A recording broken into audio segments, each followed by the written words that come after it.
Good morning and welcome to Brandenburg News Network. I am Donna Brandenburg. It's the 30th day of June 2025 and welcome to our show today. Hope everybody had a great weekend, ready to tackle another week ahead of us and so much to go through. This is just amazing. I'm going to bring Vicky on right away and we're going to just get this show on the road. It's going to be 9 o'clock, Vicky Davis with Technocratic Tyranny, and 10 o'clock, Daniel Richard, and we're going to be going through Pro Se again. Morning, Vicky. How you doing? Good morning. Fine, thank you.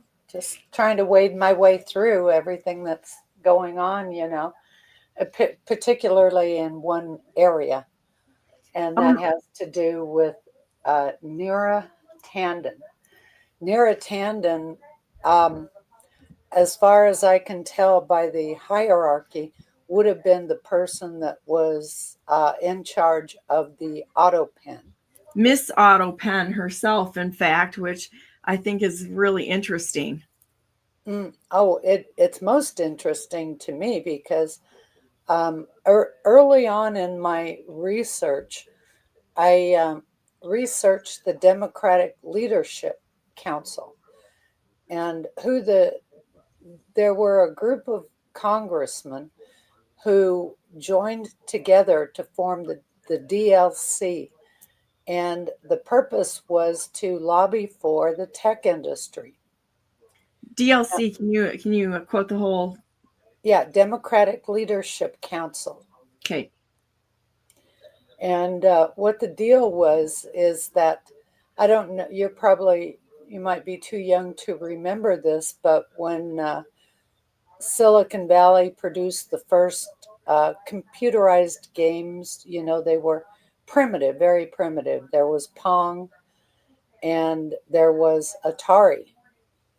Now, I bought for Christmas, I bought my son a Pong game because the Atari was just really too expensive. It was like $140 or $150, which is really too expensive for like a 4 or 5 year old, And so, but if you're a good parent, it is. If you're a pandering parent that wants to spoil your kids on too much money going their way and no internal teaching going on, yeah, I would agree with that.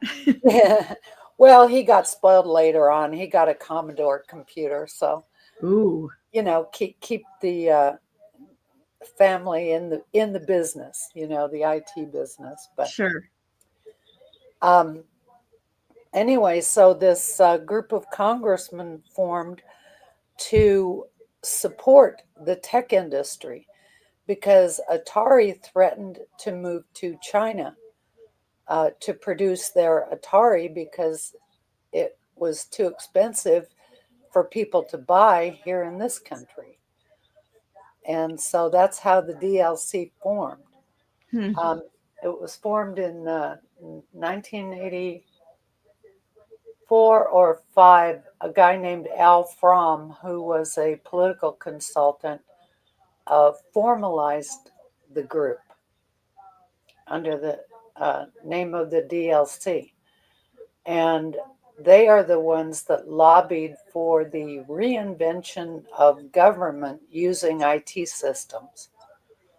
That according to their documentation, we were leaving the industrial era and going to the information age. And so all the reinvention of government started from that cell, from that seed. But what happened was, Democrats traditionally, their political base was the working man, the masses of working people. Well, once they started exporting manufacturing over, around the world, but in particular China, you had people that were making, in manufacturing jobs anywhere from $15 to $30 an hour. I know my brother and cousin both worked for GM, on their assembly lines, and they were paid really well.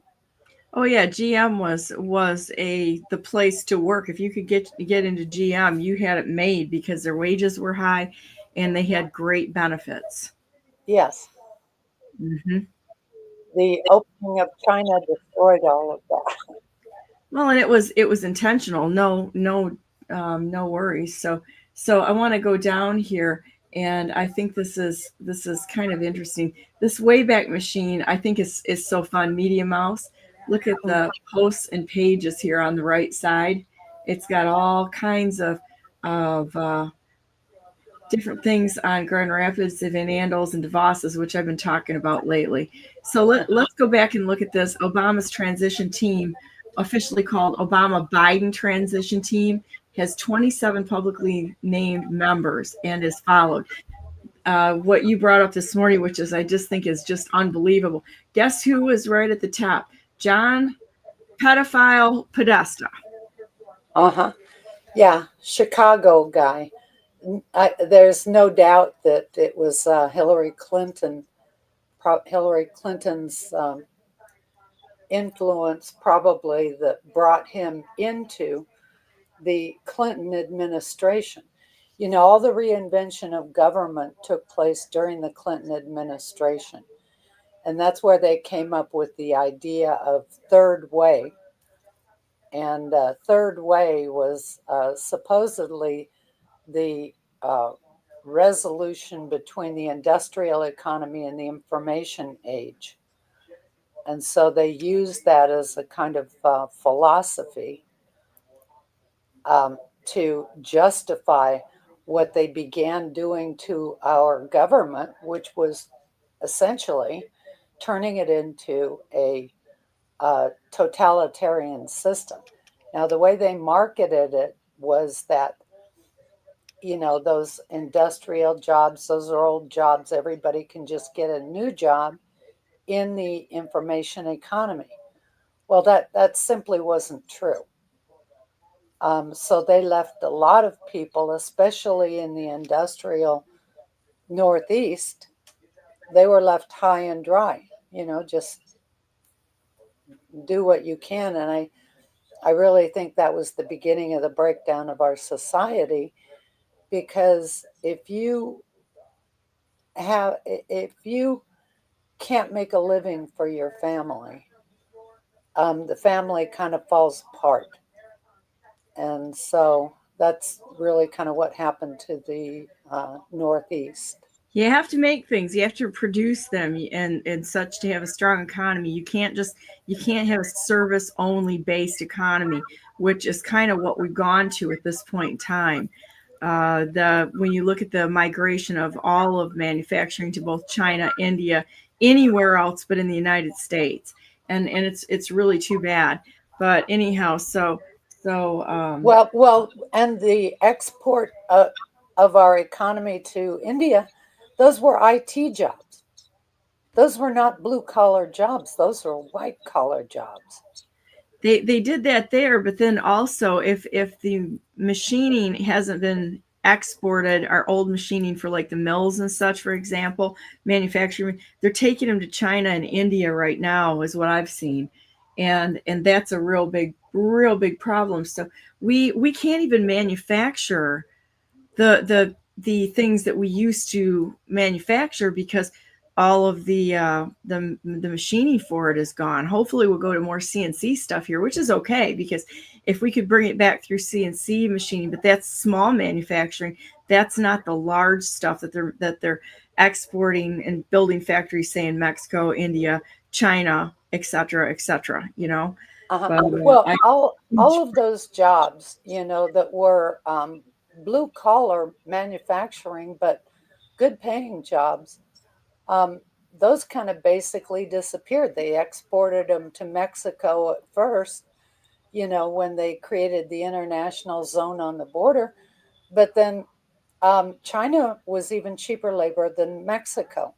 So what we're talking about here basically is that if you're manufacturing with machines, then all countries are equal. A machine works here, works over there, works everywhere. So what we're talking about is the price of labor. That's some, what the big some deal was.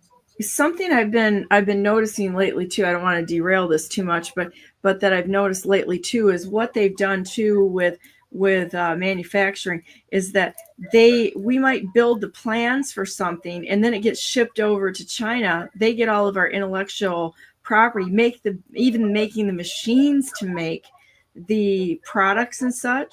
Uh-huh. So what they're doing, and there's a few people that caught them doing this, is that they'll have the machines running for the company that bought and paid for those machines, and at night they just turn it on and make knockoffs out of the same machines and put the ones who engineered it and did all the intellectual stuff right out of the picture.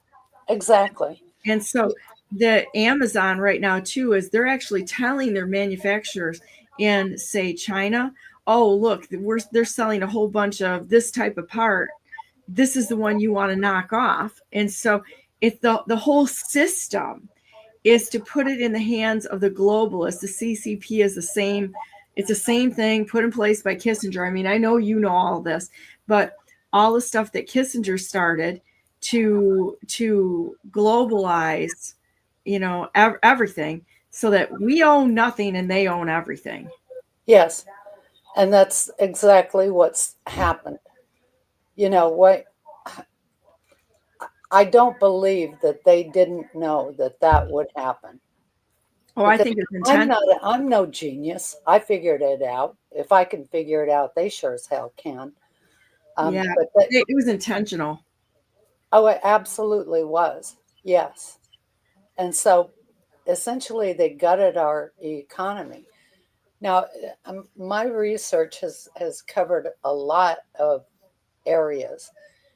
And one particularly interesting thing was the plan for post World War II Germany, and the Treasury Department under Henry Morgenthau. But this plan is really attributed to Harry Dexter White. Was the Morgenthau plan, and the idea was to just pave the German economy to turn it into a pastoral state so that they could never rise again to threaten the world. Well, Herbert Hoover took a trip over to Germany to look and, to check it out and see what he thought about that plan.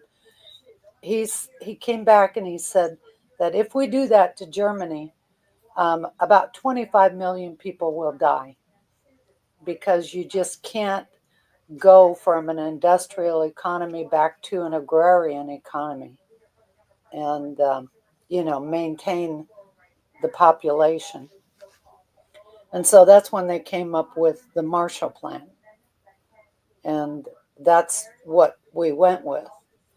But in my research and going back through this history, I swear they turned the Morgenthau Plan on us. And I think, Can you outline the significant steps in the Morgenthau Plan? yeah. Let me bring it up here. I'll post it. I think this is really important, is to go back to these fundamental steps on thing. I was writing a report this weekend on somebody asked me a smart aleck question, and so I decided to just dive into it a little bit. I'm always amused, into going through the steps of what work is out there that actually counts, instead of just the busy work stuff that's out there. So I think the steps are really important. Oh, that's why I do this. Because you can't really listen to what they tell you, because they always start, in the middle of the story, and so you don't understand what the background was. Right. And there's so many little bits of information, and do this, do that, and this is in the news, that's in the news, pow, pow, pow, pow, like lightning bugs, like firing off all the way around you, that people typically have a little bit of a hard time connecting the dots. Yes. And what, which really kind of surprises me, because I think that's a fun part of looking things up, is connecting the dots and looking who's who in the zoo, what their backgrounds are, which you do just a brilliant job of through history. I just love it, and finding out who's paying for what. It's just like this whole green energy nonsense. I want to get into that in a minute, but you do a great job. Oh, thank you. Yeah, it's and since I was a systems analyst and I was a computer programmer, everything in my world is step by step. You know, you might have a program that's 10,000 lines long or 100,000 lines long, but it is still step by step by step, one step at a time. And so that's the way my mind works. It just does. Old school programmers are a different breed. Yeah, I would say, yeah. Yeah. And I was in the first generation that was a non-scientist. When I learned how to program, all the programmers were like physicists and mathematicians and so forth. And I started in Silicon Valley. So, but What was your first programming language? COBOL. Ah, Well, no, it wasn't COBOL. It was actually at National Semiconductor. They had a grocery store scan system that they were developing. And they had a little language that they developed for the store managers to use for his store reports, which was kind of an interesting thing. But it was an NS 1600 microprocessor, and there were like, I don't know, 6 or 8 long trays that were, I don't know, 3 or 4 feet long, that had all of the card decks that represented the whole operating system for the machine. And so, the machine did have a card reader, and to reload the operating system, you'd have to load in all of those decks of cards into the microprocessor. wow. So, Yeah, yeah. well, I had a roommate in college, and she was studying Pascal and Cobalt, and such. She was into computer systems, and she was from Bombay, India. Oh, interesting. Yeah. She was Yeah. so fun too. I loved her to pieces. When I went to school, we learned, I don't I don't know, about 4 different languages or more. It was COBOL, RPG, which is a report generator language, Fortran, which was for mathematical applications, and of course assembly language, which is the native machine language. Right. And so, um, but what I loved was learning about different companies and what they do. And, I wasn't so much interested in the technical aspects of programming as I was in, you know, I guess you could say I was nosy. I like to know what everybody's doing and how they do it, and, that kind of stuff. So that's what I It tells loved about it. it tells the story. It's like I got into investing, and I made a bet with my hubby on what we were gonna pit ourselves against each other and have a contest. And I took this is it's really actually a pretty funny story. I took he decided to put it into like Edward Jones, and he made 2% on what he put in there, and I took about $50,000, and I decided to day trade, see what I could do. And within 1 year, I had above my original $50,000. I had made $75,000, and still had the original 50. So Wow. yeah, and Yeah, I so know the early day traders did just tremendously well. yeah, well, and I could have done better, but I was working, and so I had my trades that I decided to do every day, and it was actually pretty simple. And I know our CFO said, "Wow, people would look at what you've done here and think it's really sophisticated." And I'm like, "It's really not." I just I figured it out. But what goes with that is investigating companies and how they work and what they do. Um, to either mislead people or manipulate the stock market. And I Yes. thought that was the most important thing that I learned when I was doing that day trading for that year. Uh-huh. Just watching how quickly and how manipulative the stock market really was. Uh-huh. And it is so interesting to me, if you get into the directional funds and all that sort of thing, which I did. It opens your eyes to see how they work and their mergers and all this stuff going on, and how they panic the investors to get them to sell off, just knowing they're going to pop that thing right up in 2 hours. I think one of my best trades was within 2 hours I made $2,000. Uh-huh. Yeah, I got burned on that. I invested 10,000 in a company called Human Genome Sciences. And the reason I invested in them is because this company, HGSI, was supposedly doing research on the human genome. And, there were all these promises of what they could do once they broke the code on DNA. Well, come to find out, HGSI was just nothing but a holding company. They would pay to have research done, but then they would lease it out to other companies. So they would never make money. Actually, the FTC should have shut them down because what they were doing was a fraud.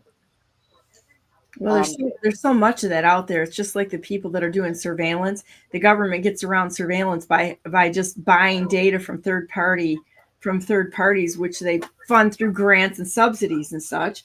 I mean, it's all theater. right. Yeah, it's the police state by proxy, Yeah, basically. absolutely. Just like the countries. I really don't. I believe that there's a layered system. The globalists pretty well have access to and pull the strings to everyone across the globe. We think that there are country boundaries, which we should have, but they just don't even pay attention to it. And so, like Ukraine is a proxy. Iran looks like it's a proxy at this point in time.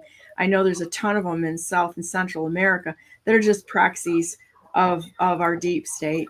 And Yeah. when you look at this, what you brought up here today, when you look at this, you've got the Chicago crime syndicate right there with Daley and Obama, where he came from. It's just unbelievable how few people actually really run things. Well, that's the whole benefit of computer systems, right? Oh, there's Susan Rice. There's a big surprise. Yeah. Yeah, yeah, yeah. So here, let me get this for you. I don't know which one is the best. Yeah, this is real interesting. You got all the pedophiles sitting in there together. So Yeah. Yeah, it's a real list of people that I would say are criminals. yeah, absolutely. I would agree with you on that. Okay, let me go here maybe. I've got a list of it, the G7. You know who the G7 is? Gang of Seven, right? Yeah. Is that the last one? Oh, did you want to go to Neurotandon yet, or do you want to go to Well, health? I'm working my way back there, but I want to Okay. get a list of the global systems Is here this so that? that you can see it. The G7 agreed on a list of about 11 systems that they wanted to make global systems, which means integrated systems across borders. And if you look at this, I listed out the themes of the global, the G7 systems. And a big one to look at, I mean, the important ones, of course, education, emergency management, that is a hugely important one, and healthcare applications, and interestingly enough, maritime information systems. That is really interesting. And we'd have to go through each of those. I mean, it would take too long. We don't have time this morning to go through each one of those so that I could tell you what's important about each one of those. Environmental is a huge deal because it's all money laundering into their little pet projects and spun up imaginary companies and such, like solar and such. Yeah. Can I Yeah. show you something really interesting? I don't want to derail this, but check this out. So this is on Zero Hedge. Zero Hedge puts the solar industry as bankruptcy tsunami looms. And the reason for this, and this is what I thought was really interesting here. I'm going to read it and then I'm going to go down the page. No secret that progressive billionaire elites or dark money funded NGOs, far left lawmakers, and legacy corporate media orchestrated one of the most elaborate propaganda campaigns in recent history, weaponizing the narrative of imminent climate crisis to ram through green legislation on Capitol Hill. Question is why? Massive heist on the Treasury, all under the noble guise of saving the planet. What a bunch of lying bastards. Well, it's also to be able to steal your property right out from under you. You bet. That's what it is. But I want to read down this because this is really interesting. The darker side of green energy is coming into focus. Reuters, well, about time they caught up. Reuters reported earlier this week at the new draft tax bill released by Senate Finance Committee Chair Mark Crapo proposes an accelerated phase out clean energy subsidies. So it's accelerated. He proposed an accelerated schedule, which means that there was one there before. And so established under the Biden-Harris regime's Inflation Reduction Act. So that means what I saw when I saw this was that this energy reduction subsidies to the solar and wind industries started under Biden and Harris. And I'm going to tell you right now that I don't believe that Biden and Harris were who they said they were at all. And I do believe that President Trump was commander in chief during this time. So because he wasn't, the inauguration was a sham if you studied it at all for Biden. But look at this, if it started under them to phase out clean energy subsidies, they would never have been after clean energy subsidy reduction. I mean, No. it's kind of ridiculous. So that means what were they actually doing there under the clean, under Biden and Harris?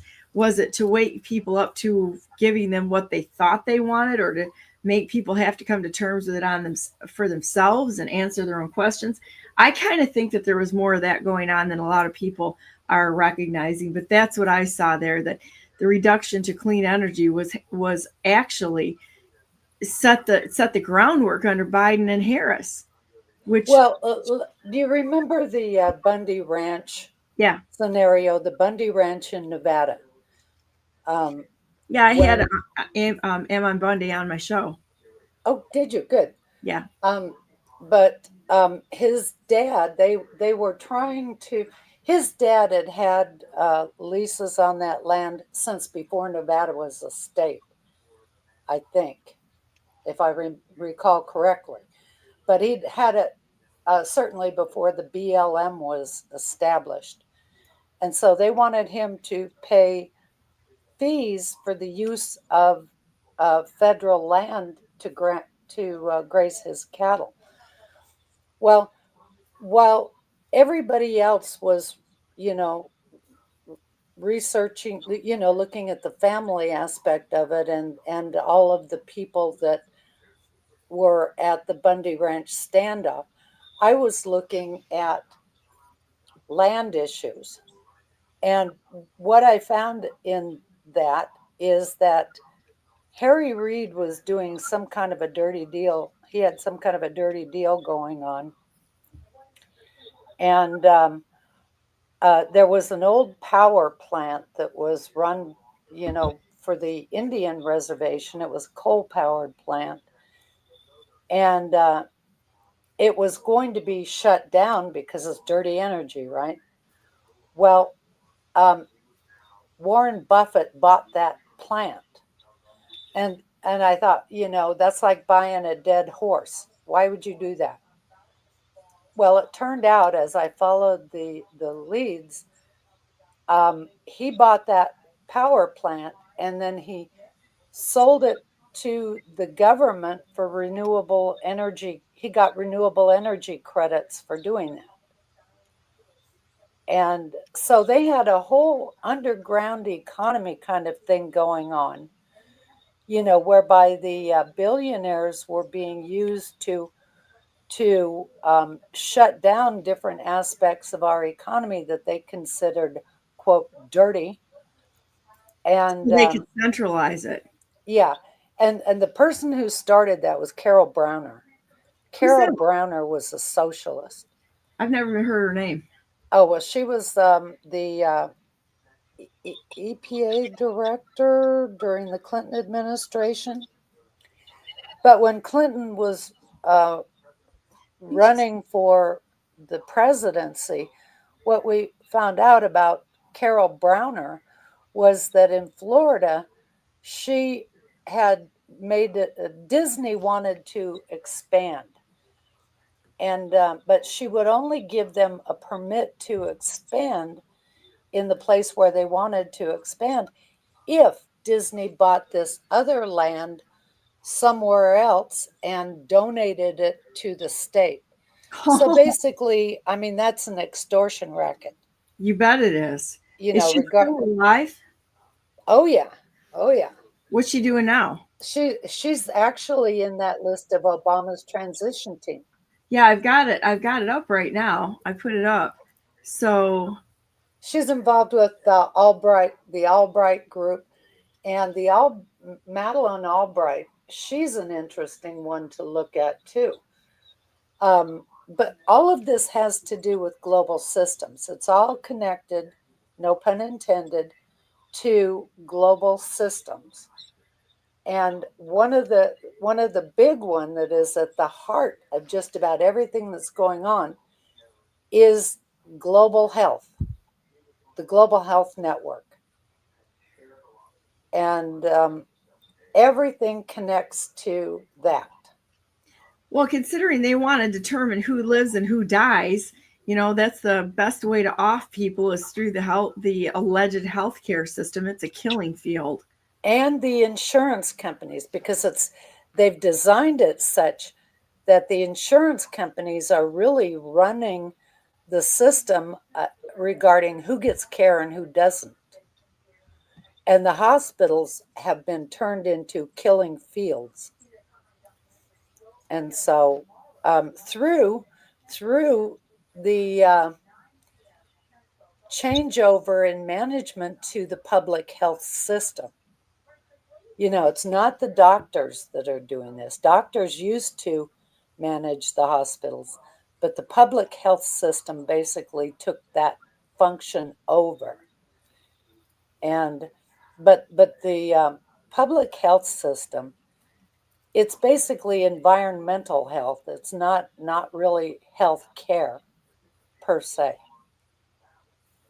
Well, they So want to take care of the planet, allegedly. They really don't. They just exploit. EPA is like one of the largest polluters on the planet, just like CPS is the largest human trafficking network institutionalized mhm. in probably in the world, because I don't think they pay attention to borders. They just say they do.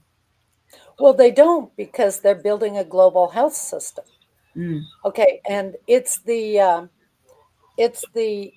HHS that where the public health was embedded. There was a guy named John Aguanobi. He supposedly was a doctor, but I don't believe he was a doctor. I was sitting working one day, it was 2005, 2006, and I had C SPAN on because I used to listen to C SPAN while I was working. And there was a congressional hearing on, and Senator Arlen Specter was the chairman of the committee. And there were two people that were testifying. One of them was John Aguanobi, and the other one, I think, was Bernadine Healy. But anyway, this guy, Aguanobi, Arlen Specter asked him, what did you mean we were not showing good faith? The Congress had allocated $4 billion for the public health system, and this guy, this nobody from nowhere, is saying to Senator Arlen Specter that they were not showing good faith.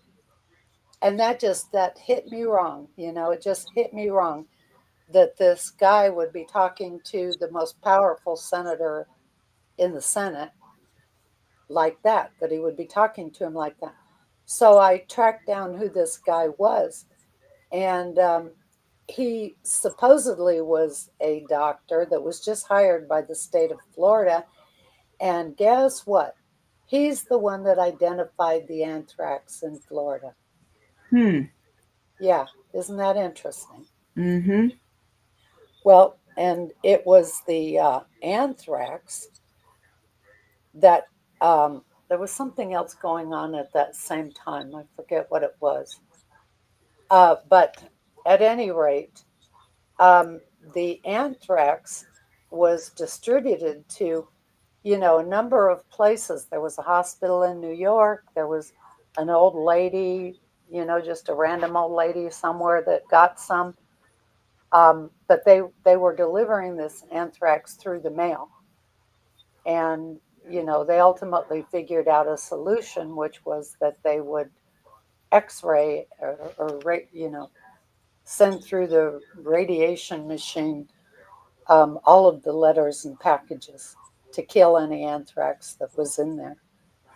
And but then that whole thing stopped, and then they started building out the United States network for healthcare. And I didn't put it together that it was the public health system that was doing it rather than the medical system. But I eventually figured it out, and I've written a lot about that, because that is the ultimate invasion of privacy, to put your medical records online with some random company. And when they implemented that system here in Idaho, I was the first person to write and say, take me out of your system. They didn't even have a form ready yet. But I thought, the nerve of these people to consider that everybody is in unless you ask your way out.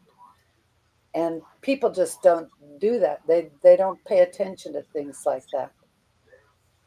Oh, But for convenience, a lot of people jump on these systems for convenience, just like when they talk about putting a chip in our right hand. That ain't happening for Don and Brandenburg. I think that's the dumbest idea that you could have, is to have something injected in your body as a identifier or anything like that. It would be convenient. Just go up to a store and go click, click, whatever, it's on your hand. But man, that's got some scary implications. and it gets even worse. The DOD was testing a system with children, chipping children, just in case they get lost. Yeah, just in case. So sure, that's what they want, right? I know you're on the same page to that. I just think it's terrible, I do too. Well, tag the whole thing, animals, guys, the worthless feeders, just tag us all. Well, yes, just like your cattle or something. Yeah. It was an agricultural agency that had the NAIS animal tracking system. They had developed a database that included all animals, all different animal types. Well, in a system like that, man is just one more type of animal, right? Well, yeah, and I want you to think about this. I'm sure you've already put this together, but thinking about this it's in the Bible. It talks about not being able to buy or sell without the mark of the beast. Right, exactly. Right now, you can't, if you have a farm or anything. I went to a local store and said, hey, do you guys need any eggs? Realistically, I just give away a lot of eggs at this point in time because I believe in food security, right? They're like, well, have they been graded or have they been inspected? I'm like, this is a freaking small farm, okay, like a small, tiny farm. Hell no. And they're like, well, we can't even consider it because it hasn't been inspected and graded. And I was like, are you kidding me? It's like, this is a very, very small town. We all know each other.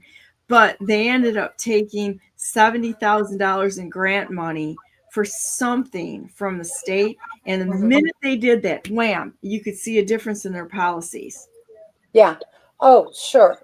And we first noticed it in Idaho Free money. when one of the members of the legislature and the Department of Transportation, a guy from the Department of Transportation, were pushing for all of the cattle, all of the animals in Idaho to be chipped. And they started out with the 4-H animals, like the cows. And we thought that really hard because what they were doing, if the large cattle producers, they were pushing it because they could buy one tag for their entire herd, whereas the small rancher or farmer would have to buy one tag for each animal. Oh, wow. Yeah. There's another racket. My gosh. Every time you dive into this stuff, you just find out more and more ways that it's just a money grab. They're not in it. It is. And the people who were the tech people who designed systems at the beginning of this, they had to know it. They knew it. I didn't realize, the extent, because I didn't really pay attention to government. I always worked for a living, I didn't have time to follow what the government was doing. But as you follow the history, you have to know that they knew what they were doing. And that the whole purpose of a computer system within a corporation or within an organization is to control the process, period. Control a process. Well, when the government started facilitating corporations to build these systems, for our society, they were effectively partnering in building a fascist, partnering, within a fascist system for communism for our country. Where I was looking at something yesterday having to do with the Democratic Leadership Council. Oh, no, it was Michael Milken. Michael Milken was very involved in this. And there was a panel discussion with one of those people that was involved with Neera Tanden and John Podesta. But they were talking about systems, and on Milken's website, they were talking about workers and workplace this. So citizens, the point is that citizens were demoted to simply workers and factors of production. And if you're looking, you can see it everywhere. They don't say it to your face, but they do it in all government policy. You're really like low man on the totem pole. Corporate profit is first. Government, using government power, they impose this crap on us, and like they say, SHIT rolls downhill, right? Yeah, you can say it here. Nobody's gonna say whatever you want here. I don't censor. So Neera Tanden, let's go back to Neera Tanden. You just mentioned her again. Center for American Progress, which brings us back to this little beauty on the Wayback Machine and the transition team and such. But she's the one that admitted to running the auto pen for Biden. Yeah, as soon as I saw that, I knew, as soon as I heard the name Neera Tanden, they're guilty of treason. They did a coup d'etat in our government. Yeah, they sure did. All of them did. And you know what? The problem that I have with all of this is that so often we see that people want to look at the guys that are on the top office, but they can't do it alone. So you literally have to go all the way to the bottom, the ones that, shredded the papers and such under the direction of a layer of 6 people above them, to look at the complicity going on, because all of them sold out for money or favor or power. Every single one of them did. Yeah. Well, I figured that out quite a long time ago, and I did somewhere I wrote about it. It's called the second man down strategy. Second What? man, okay, you got to find that. I want to put that out there. Okay, I'll see if I can find it. But the guy on the top is really just a figurehead. Where the real power is, where the real dirty work is done, is in the second or third man down. Agreed. That's why. That's why when I saw Cash Patel and Bongino there, getting Bongino in office was the one that's going to vet the information for Cash, as well as a lot of the directives come from number 2. Uh-huh. Yeah. No, Cash is a good guy. He's a smart, in my opinion, I think he's a smart guy. He's a real smart guy.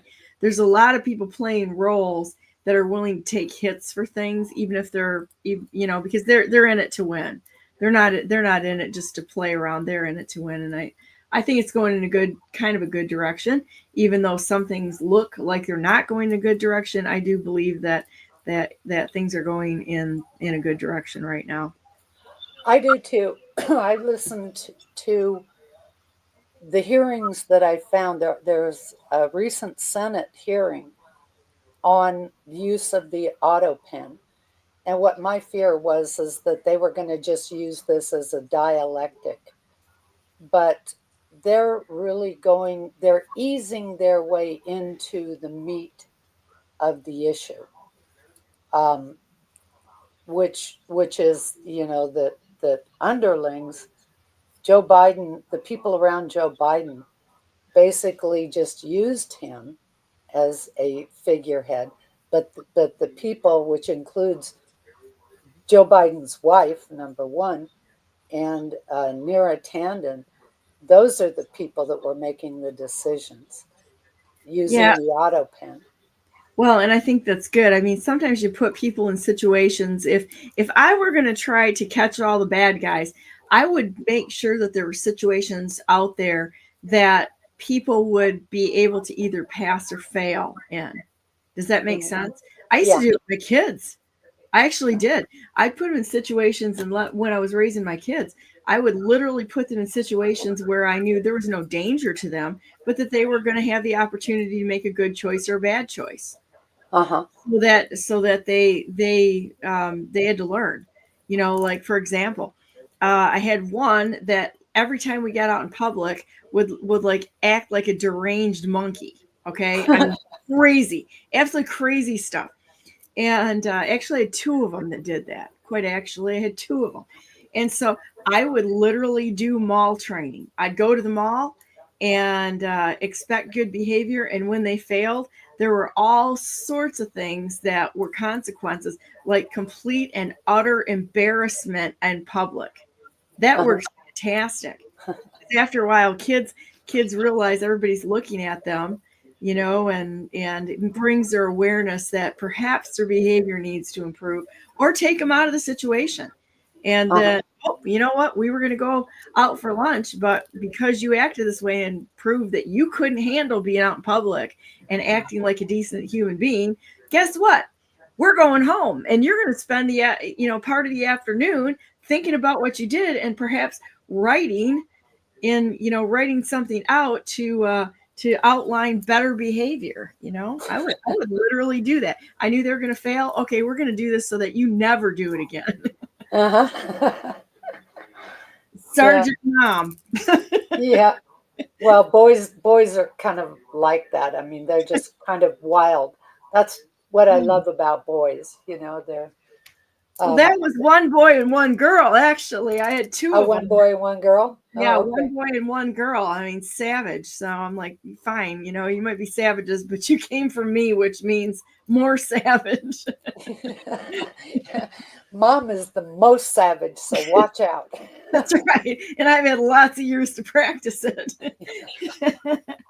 So, okay, did you put the other link in there then? Which one? Yeah, totally derailed here. I'll have to go back and watch it because now I forgot. I got way off. The second man strategy. Yeah, the second man strategy. Yeah, I think I'm gonna have to look for that because I know it's on my old. If I still have it, it's on my old website, and so Okay. Stuff that's on my old website takes a little longer to find. You don't have it all indexed quite as well as you in the new one. Is that correct? Yeah. I started building, different indexes, but I never quite got it organized. I have a lot of stuff.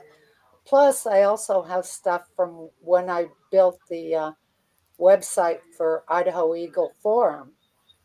That's where I have all my stuff on the education system and shipping children and, all of that sort of thing. And it's not online anymore, so I have to search it separately.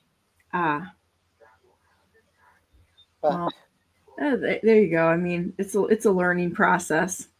Isn't it funny to see how we grow and learn as we continue to expand the projects we're working on?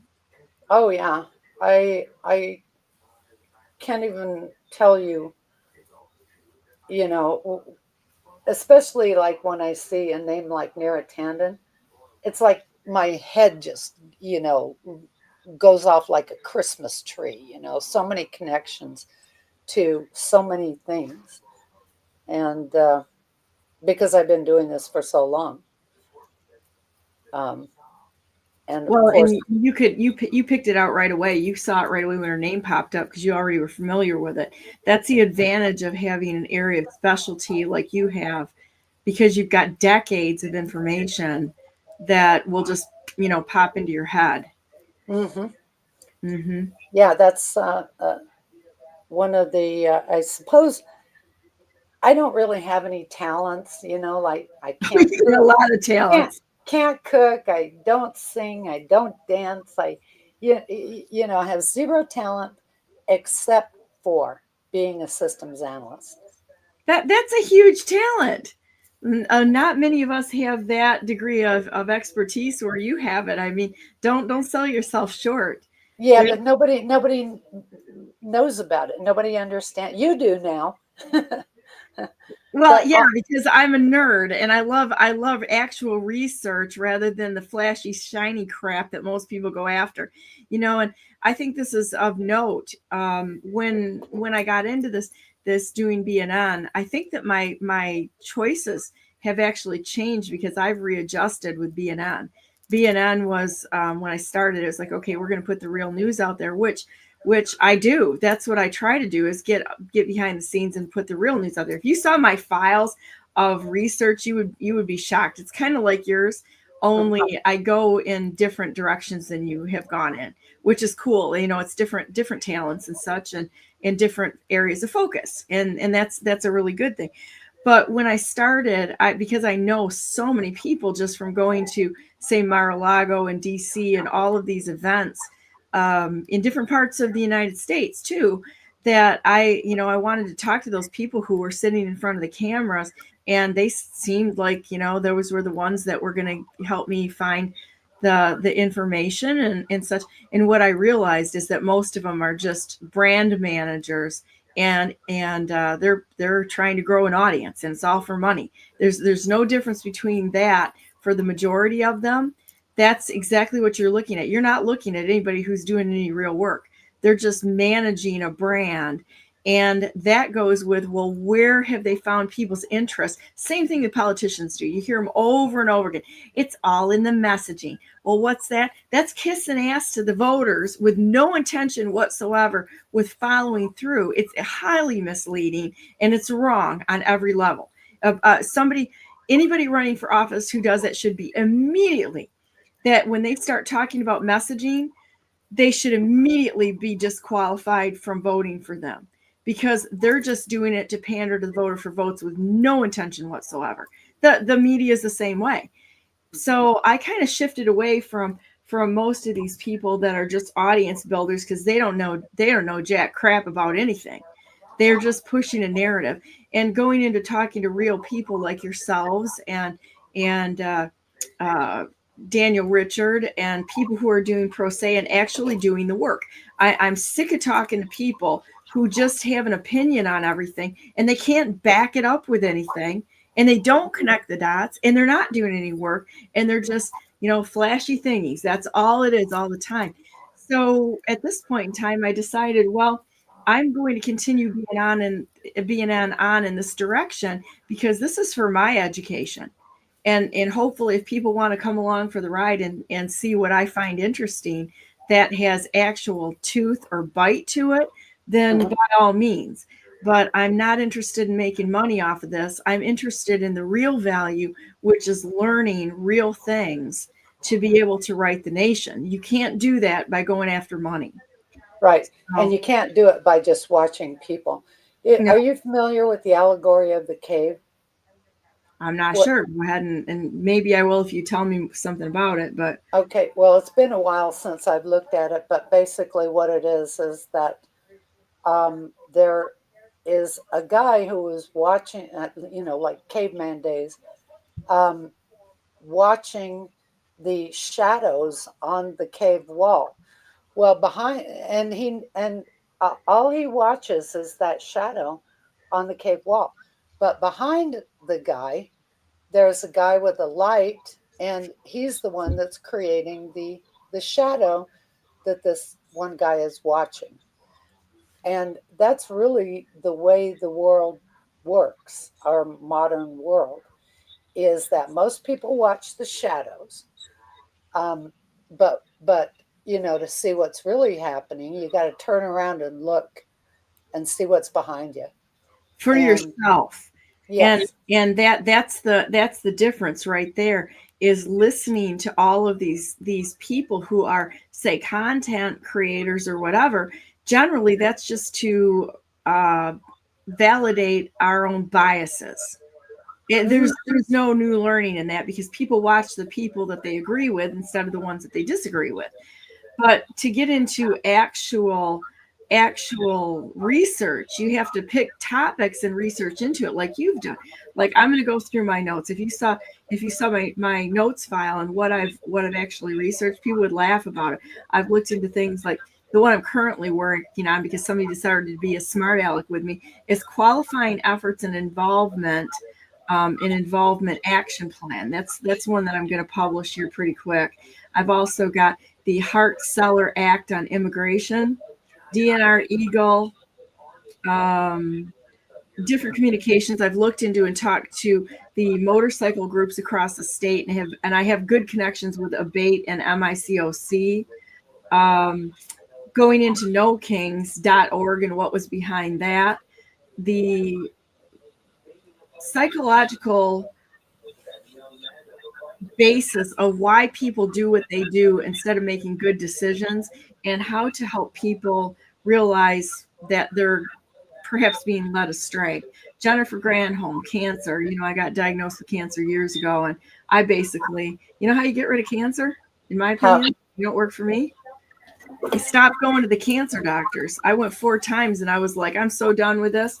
It's like, I never felt sorry for myself for 1 minute. And I'm like, okay, so they're telling me you have incurable cancer and this is what's going to happen. Don't worry about it. We'll take care of everything. I could see where this was going from minute 1. I was so done with it. So I went 4 times, and after that, they weren't interested at all in fixing the situation. I just never went back. yeah. Decided to figure it out myself. Usually for target practice, with a radiation beam. And how's that supposed to cure your cancer? It doesn't. That's what kills you. It's the your so-called cures. Did you know that all cancer, that only 2% of it is ever cured? Doesn't surprise me a bit. It's a big moneymaker. It's a big moneymaker. And chemotherapy can only get rid of on any cancer, in any cancer that's out there, it can only get rid of 60% of the cancer. If you've got cancer in one spot, I hate to tell you, I'll be the bearer of bad news. You got it all over your body because you've got stem cells and you've got stuff that's floating around. So even if they take out like a tumor or anything like that, which I didn't have a tumor or anything like that. I had a different type of cancer. And so, yeah, they can only take out 60% with that. So you have to think, well, what gets rid of it? And so it's a matter of reasoning and actual critical thinking. Once you get past their programming, which I've never really been good at listening to programming my whole life. Yeah, I was that kid that was a total pain in the neck because I just always marched to the beat of my own drum and I just didn't care. And so, you know, that's a problem for people that want to control others, because some of us actually fundamentally just don't give a crap. Yeah. You know? Well, and every word that comes out of anybody's mouth has to be analyzed. You know, is what they're saying logical? Is there any truth to this? Should I listen to this person? You know, what do they have at stake, and what are they trying to gain from this conversation? A lot of people are doing it just to gain your approval. So let's say whatever they think you want to hear, or that's basically what they do in politics.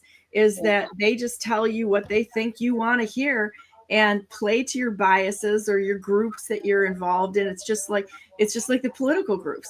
They are a cult. They are cults. And there's no leadership in any of it. It's just basically herding the sheep from one issue to the next to keep them busy on stupid stuff that doesn't matter. That's not going to change anything. They never get down to the fundamentals of what's actually going to fix this nation. So people keep following shadows, as you said, on the cave wall instead of figuring it out. So I don't know. I'm kind of bored with the whole mainstream, fake stream, alternative stream media nonsense. I don't even listen to them anymore. I don't listen to mainstream media. I get my news from. I don't even listen to what's going on in Iran, because you know what? We don't know. They're telling us what they're allowing us to see. We're not there. There's no way to confirm or deny it. We can watch what's going on and kind of say, make some assessments. But if you're listening to the news that's out there, you're being subject to propaganda and propaganda from both sides of the aisle. Either one side's keeping you busy to get you out of the way so they can do the real work, or the other side's trying to weaponize you so that you can be the bearer of bad news and one of their captured assets. If you stay away from both sides and go, they both have an agenda going on here, and I really don't feel compelled to jump into their agenda. I'm going to look at something else for a while, and there's nothing I can change in that arena anyway. So I'm going to work on real stuff, fundamental stuff, and going back to say, I don't know, like the Constitution or the rule of law. And when you do that, you can spot what they're doing wrong too, and how the nation was intended to be run, which is valuable all in itself. Doesn't mean you agree with all they're doing, but you can also realize they're doing stuff they're not telling you, and that's okay too. Yeah. Well, that's certainly true. It's like we're living in, you remember the Truman Show, right? Yeah, you and I are on the same sheet of music, though, on just about everything here, which is kind of fun to talk about. Rebel kids. We're rebel kids. So back to the Truman Show. Yeah, well, everything is manufactured, and most people go through life not knowing that, not understanding that. And so they really become just objects in the game, or actually factors of production if there's a use for them, and throwaways if not. Yep. It's really sick. We have a sick society. We have a very sick society because the ones pulling the levers on the top are keeping people captured as assets, instead of, it's going to come down to us thinking and critically thinking and saying, you know what, we're not playing this game anymore. And it's just about time to take take the red pill for everyone. I mean, there's a lot more people. Most of the people that stick with us here on this show have already been way red pilled and they're done with it.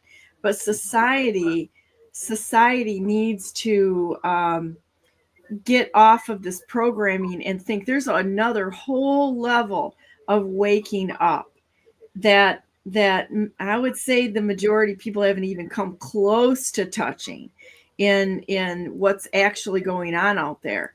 So I think it's important for all of us to realize, and me included, that we all have biases and we have to check those biases at the door. This is why I talk to everyone, because I'm trying to be on a full-time adventure to not be driven by my bias, but actually listen to what people say so that I'm not part of the propaganda. So, yeah, I completely agree. You have to do that. Leave your political biases at the door and take everybody as they come and listen to what they say. And think long and hard about those words and what they have to gain or lose by you buying into what they're pushing. Mm-hmm. It's important. So, well, thanks for being on today, Vicky. Is there anything else that you want to talk about here? Oh, geez, we could go on for days and days. We better save some for next week. That's good. Al Richards was on today, and he wanted to send me a link to a gal named Sabrina. I'll text you, Al. Al gave me a sign when I was running that's Jesus Lives Here, and I have that at my barn. And so I want to thank him for that. So I'll send that to you, Al. I do have your number. So anyhow, well, thank you for being on. We're going to take a quick minute break here, and I'll be right back on with Daniel Richard and Pro Se. This is like one of my favorite subjects to get into is, holding. It's actually an actual way to hold people accountable. And to all the naysayers out there, you cannot believe how many people are out there. Oh, it's hopeless. Nothing works. We can't hold them accountable. The courts are corrupt. It's time to quit. Just shut up and stop it. I mean, what a cowardly thing to say, to try to demoralize everyone. If you can't do it, then go sit in the back row here or something so that real adults can fix things. Anyhow, I'll be right back with Daniel in just 1 minute.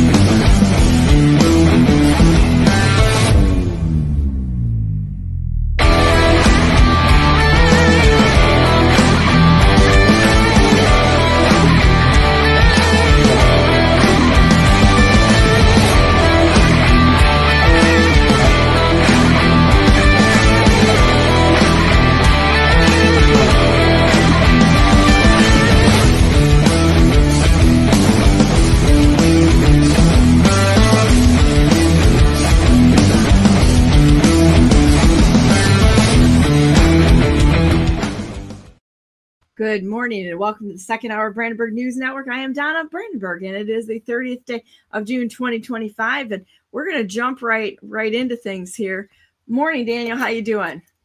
Very good. How about yourself? Doing absolutely fantastic. And you came in and heard my little rant there on all these naysayers and people that are chronically bitching about something and demoralizing people. And I'm kind of done with it. It's like, I love having you on because you, like a lot of us, are actually doing something. And tell me what's going on right now and what you wanted to talk about today. Yeah, I would like to follow your lead. So let's jump right in. In New Hampshire in 1784, the last article in our 38 enumerated rights, because it's very powerful here under our Constitution, they left us instructions how to fix our problems. So here, let's start with the perfect. We didn't even plan on this. We didn't. I didn't talk to you this morning. I haven't talked to you in a couple of weeks. We had a couple of short texts and such, but that was about it. Isn't that amazing how God absolutely paves the way for what He wants us to talk about when we just say, "Jesus, take the wheel and roll with it." Amen. So I heard your rant there at the end, and I says, "Perfect. There's the jumping point. So let's get into it." So sometimes our orderliness works in our advantage, That's right. Amen. Amen. So let's get to Article 38. This was the very last enumerated right in our state constitution. And let me start. A frequent recurrence to the fundamental principles of the Constitution. How about that? How about frequent that? Right to go back to. So when you have to solve a problem, let's go back to the Constitution and see what the Constitution tells you to do, because these men that wrote these documents were brilliant. So a frequent recurrence to the fundamental principles of the Constitution and a constant adherence to justice, moderation, temperance, industry, frugality, and all social virtues are indispensably necessary to preserve the blessings of liberty and good government. The people ought, therefore, to have a particular regard to all those principles in the choice of their officers and representatives. There's a colon. Now, I want to stop there. Imagine that if we, that's an instruction from my perspective, to make sure that when you elect people, that they possess these qualities. So I'd call this job qualifications for your representation, right? If they don't possess these qualities, you ought not hire them. In other words, you should not vote for them. And then it details, this is so beautiful and eloquent. And they have a right to require of their lawgivers and magistrates an exact and constant observance of them in the formation and execution of the laws necessary for the good administration of government. It's beautiful. Well, that's fantastic. And what was that? Give me the. That's part 1, Article 38 in New Hampshire's Constitution. We now have a 39. We have an additional Article 39 today, but in the original text, and it's unmodified. It's still there. It's still one of our rights. It's still the guidance that we should rely upon. So next I'm going to go. So following that instruction, that was a big aha moment for me. Once I read that and I says, oh, okay, somewhere within the body of this state constitution must be the rest of the instructions that we're not following. We're ignoring the text. So Article 10 is our right of revolution, which I think we are the only state that actually has a constitutional right to a revolution. Article 10 begins with why government is instituted. Why does government exist? I saw an old video, Milton Friedman, of Milton Friedman, who's one of my favorite. You know, he's a world-renowned economist, and his work was brilliant. And he said 4 things. Government should do 4 things for us. 1, national defense, homeland security, right? 2, to protect one citizen against another or a group of others, right? And the reason it doesn't do a good job of that is because it spends too much time doing all kinds of things it ought not do in the first place. But if it would focus on these 4 things that the state constitution provides for, and so that's the first 2, national defense, 2, protect one citizen against the next. And number 3, to establish the rules by which the rules of the game, right? Property rights. What is the definition of property rights? That's where your legislature comes into play, right? They should define what those rules are. And then lastly, courts of law to adjudicate the first 2 issues under common law. So that is the basis. I'm going to kill a mosquito here. Sorry. I love that. Time of year. But anyway, so government, this is Article 10, right of revolution. Government being instituted for the common benefit, protection, and security of the whole community. Now, and not for the private interest or emolument of any one man, family, or class of men. All right, so what protection are they talking about? What benefit and protection are they referring to? Well, that should take you back to article in our Constitution, Article 2. I'll start at Article 1. All men are born equally free and independent. Therefore, all government of right, not some, all government of right originates from the people. That's powerful. All this growth of government without our consent is a problem, because it goes on to say is founded in consent and is instituted for the general good. Article 2 defines what natural rights they're talking about. All men have certain natural, essential, and inherent rights, among which are enjoying and defending life and liberty, acquiring, possessing, and protecting property. In a word, of seeking and obtaining happiness. Sound familiar? Right? Where do we refer to that language? The Declaration of Independence, right? And so this is what they're talking about as far as protection. Now, who does the protecting here? The Bill of Rights are your private property. They belong to you. They do not belong to the state, right? The state doesn't get to invoke your rights or take away your rights or trespass upon your rights. And this is the basis for my litigation anyway, and it should be for anyone else. And this should be a tool that this is why knowing your state constitution is so important for every person in the United States. You need to learn what your own state constitution has to say. My specialty is my home state and not the others. But I realize I'm talking to you in another state, and you have many listeners in other states. So their constitutions have different language, different ways of addressing issues. And I highly recommend that everyone learn what they say, because what we have is a huge deficiency in this dealing with this. Everyone focuses on the U.S. Constitution. It's a brilliant document. I'm not saying it's not. The problem is it's limited in scope.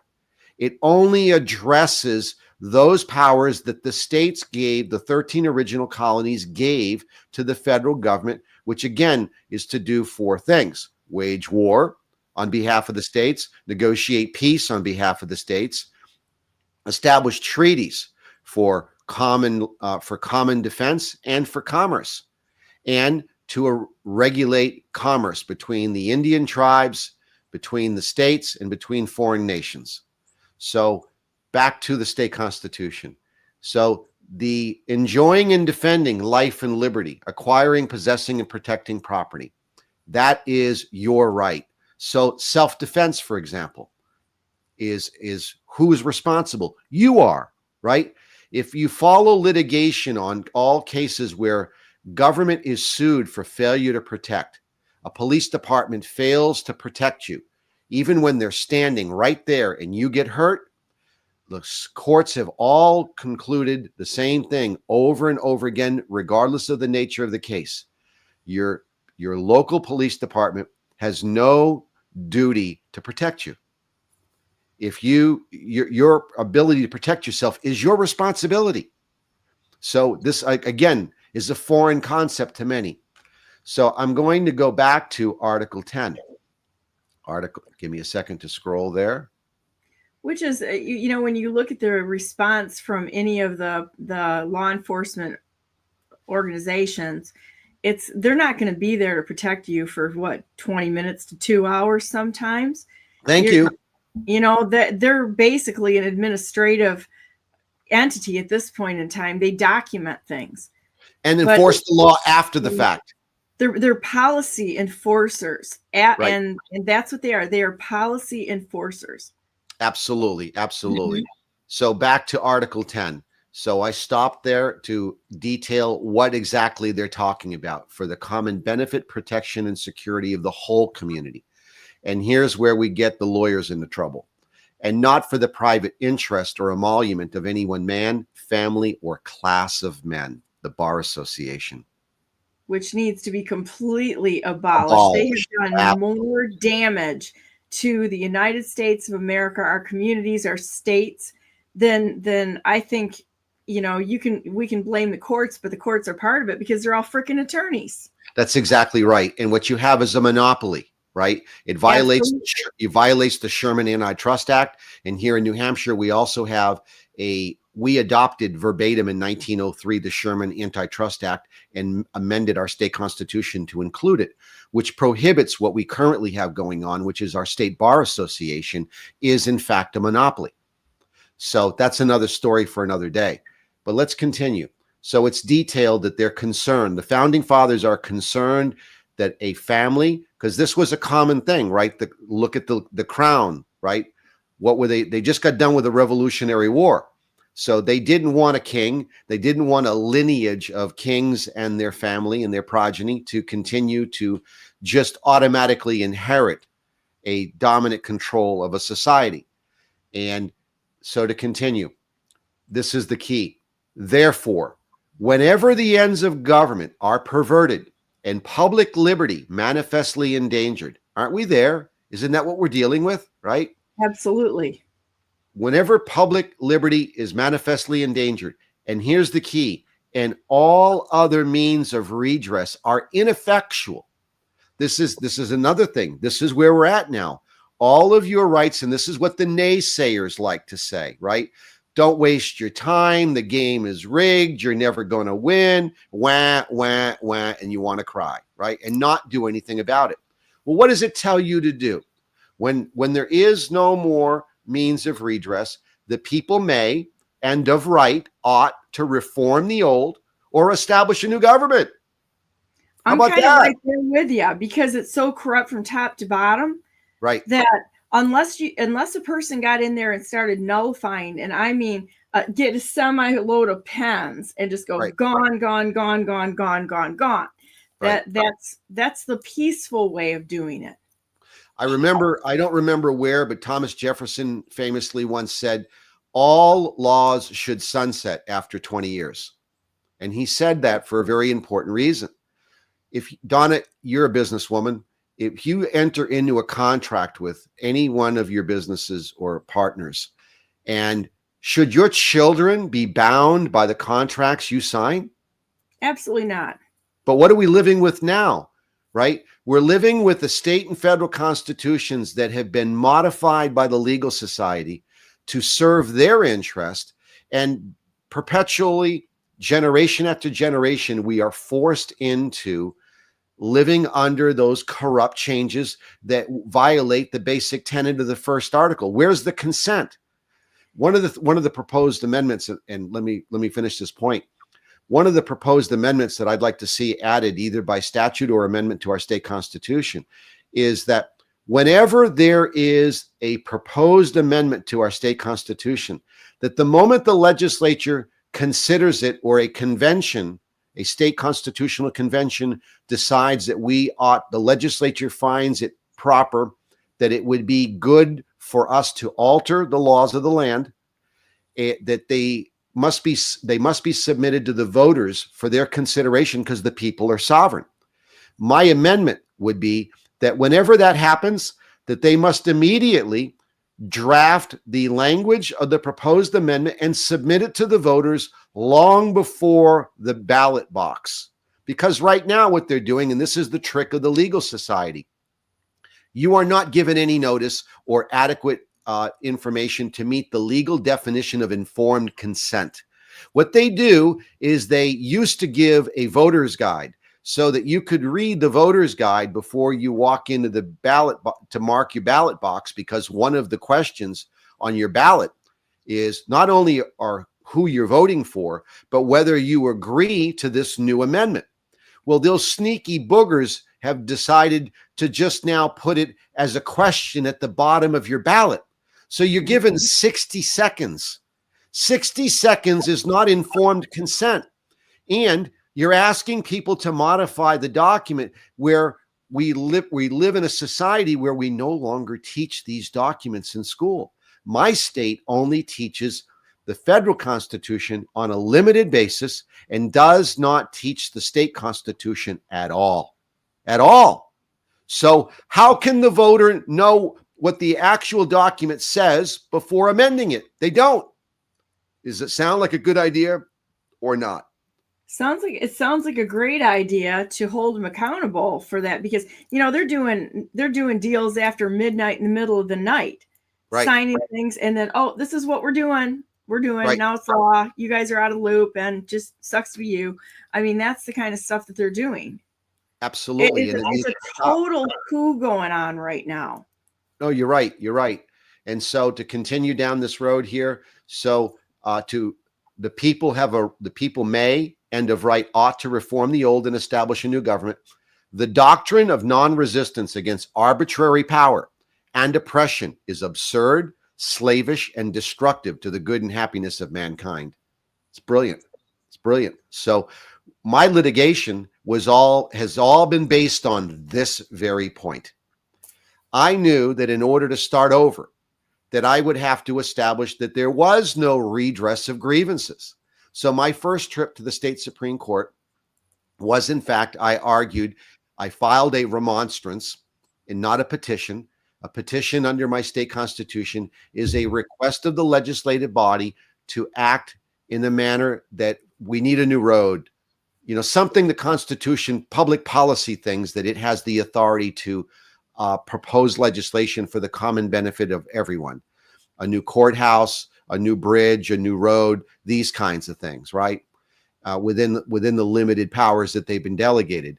And this whole process is normally called a petition for redress of grievances. A remonstrance, on the other hand, is a stern rebuke or protest. And the first one here in New Hampshire is fascinating. In the first legislative session of 1784, after this Constitution went into effect, they passed the Navigation and Commerce Act. And the Navigation and Commerce Act allowed the use of paper money, fiat money, because they already knew about inflation. Why? Because of the Revolutionary War. There was two problems. There was a lack of gold and silver in circulation, and to finance the revolution, they printed money called colonial script. And so the Navigation and Commerce Act set up two things. It set up, one, the value of gold and silver coin, and secondarily, how to discount the paper.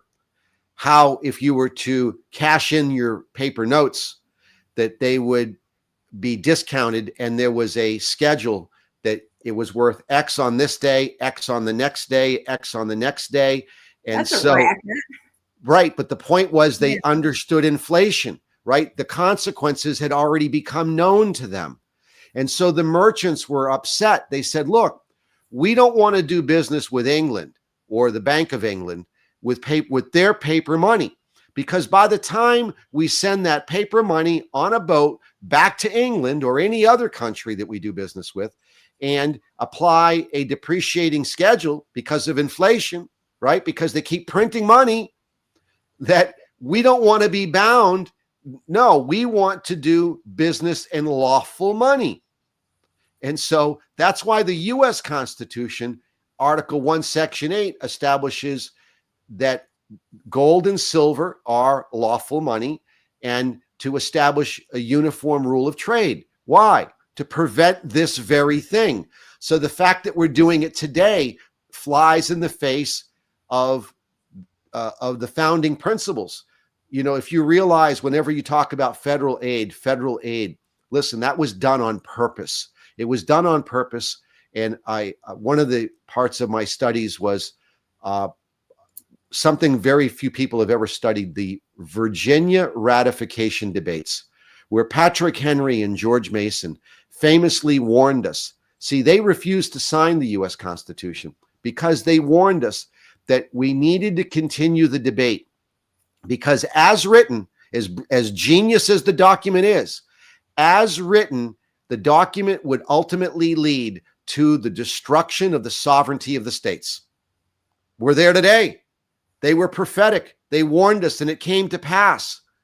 And so this is, again, whenever you talk about federal aid, where does the federal money get money from? It prints it, or it steals it out of the state citizens' back pocket. And by the way, I know that my state constitution, two things. One, my state legislature didn't vote for the 16th Amendment. And secondarily, it couldn't. It couldn't. It wasn't permitted. Here, let me prove it to you. Article 28. Article 28. No subsidy, charge, taxed, impost, or duty shall be established, fixed, laid, or levied under any pretext whatsoever without the consent of the people. You have to amend the state constitution. When this document was written, it only allowed for a property tax.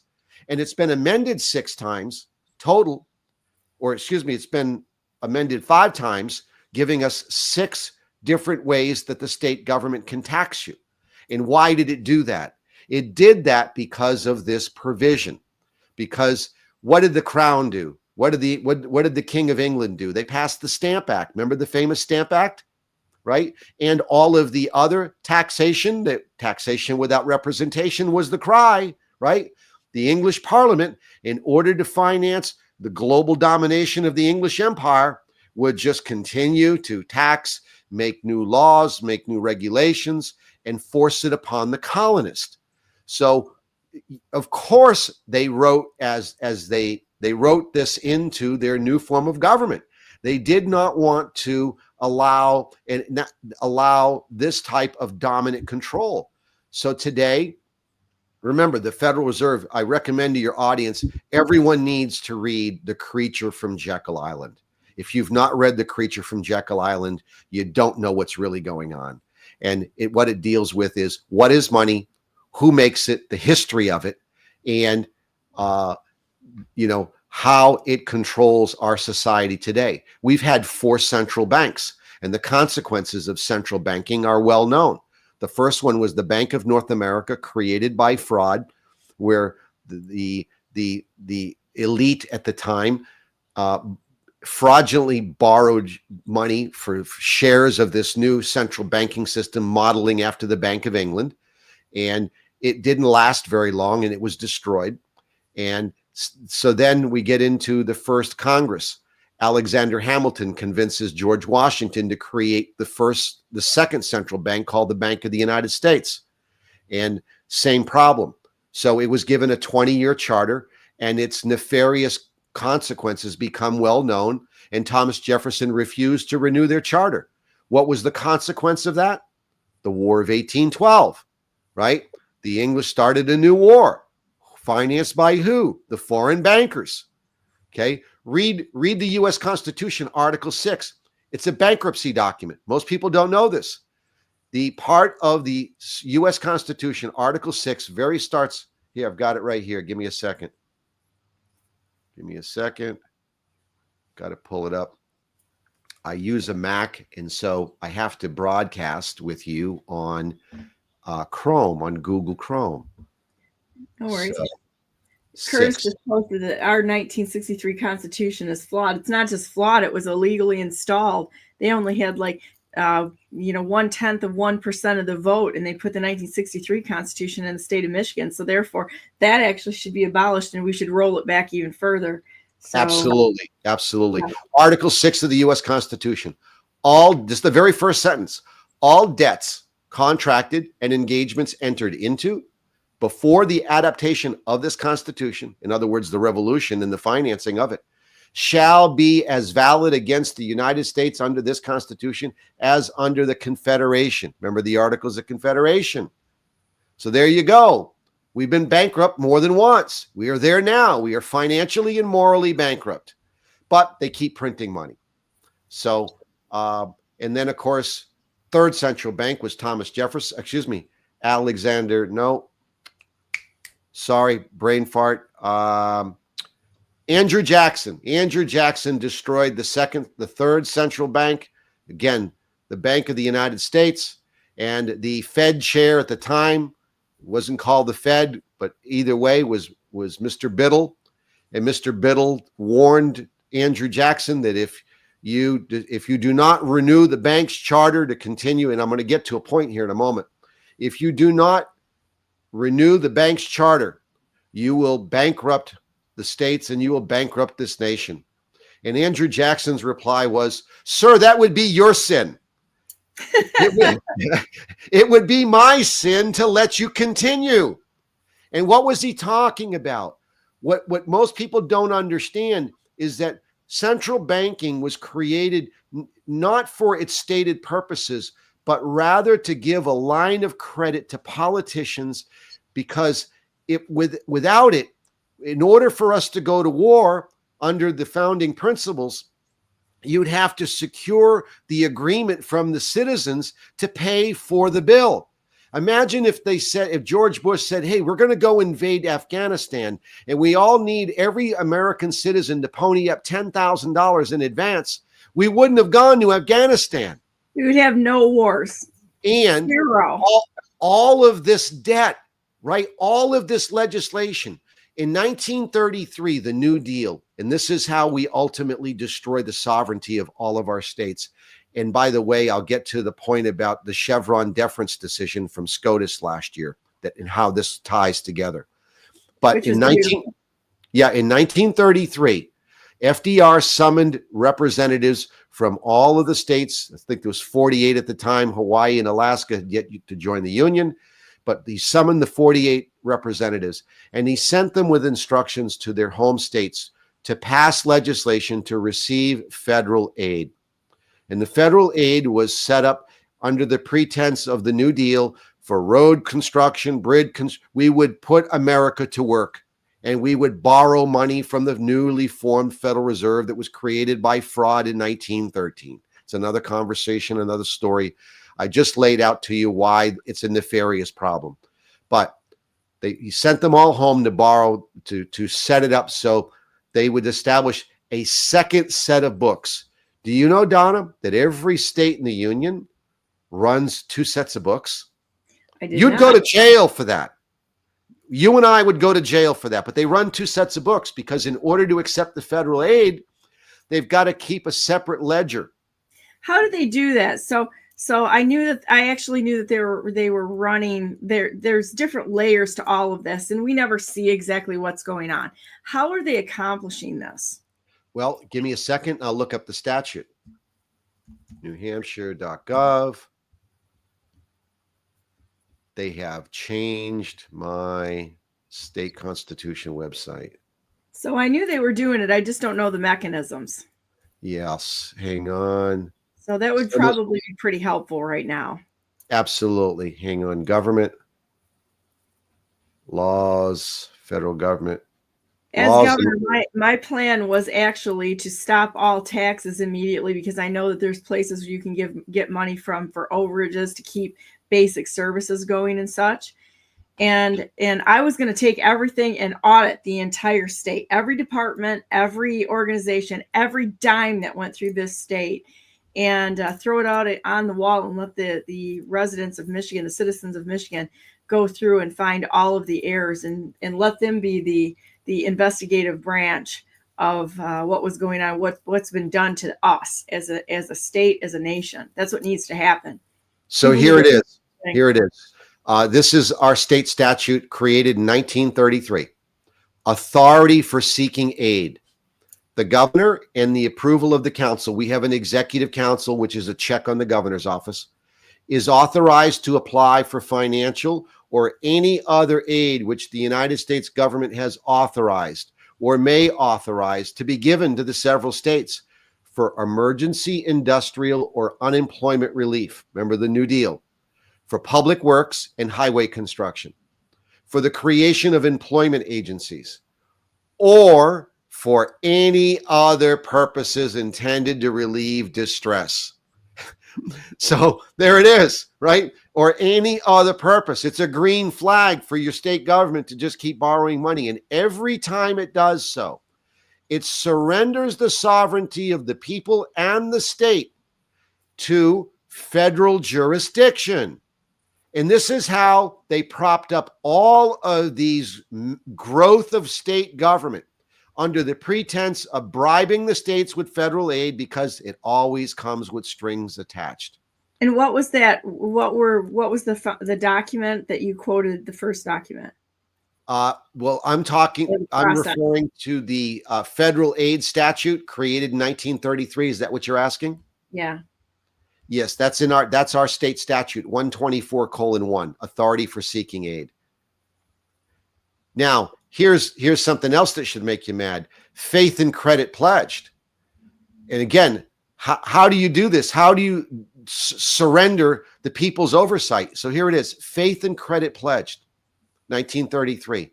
The faith and credit of the state are pledged to make adequate provisions from time to time by appropriation or otherwise to meet all obligations of the state incident to acceptance of federal aid under the provision of any act referred to under 124.1, because this is 124.2.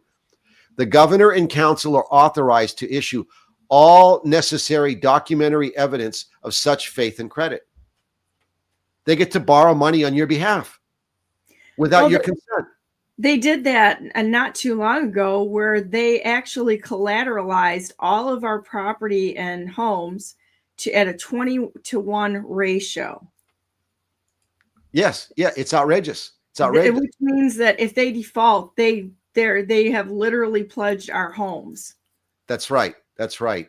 That's exactly what they've done. It should be horrifying to every single person out there. So this is the chaos we have. So let me get to the next point here in New Hampshire that proves everything I've just said to you. Article 12 reinforces all of this. There's a lot of synergy in this document. Every member of the community has a right to be protected by it. We just talked about what is it, the Bill of Rights, the state constitution. Every member of the community has a right to be protected by it in the enjoyment of his life, liberty, and property, right? I covered that in Article 2. He's therefore bound to contribute his share in the expense of such protection. The state loves to quote this provision as its authority to take your money. Okay, this is a well-settled case precedent here in New Hampshire. And to yield his personal service when necessary or an equivalent.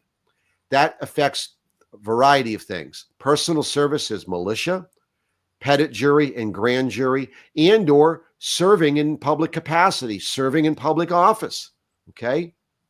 But what do you get in exchange for paying taxes, right? Because there's a quid pro quo here, and I'm going to walk you through it.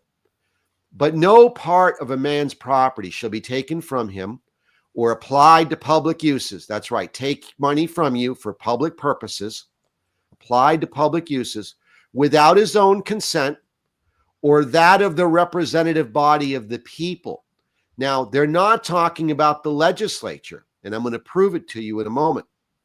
They're talking about the amendment process, because that's why I took you to Article 1, that all government of right originates from the people. The people are sovereign.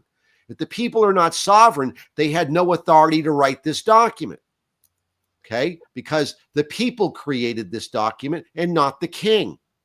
So they're not talking about the representative body of the legislature, because the taxing clause makes a very clear distinction that they're talking about the amendment process to increase or change the taxes.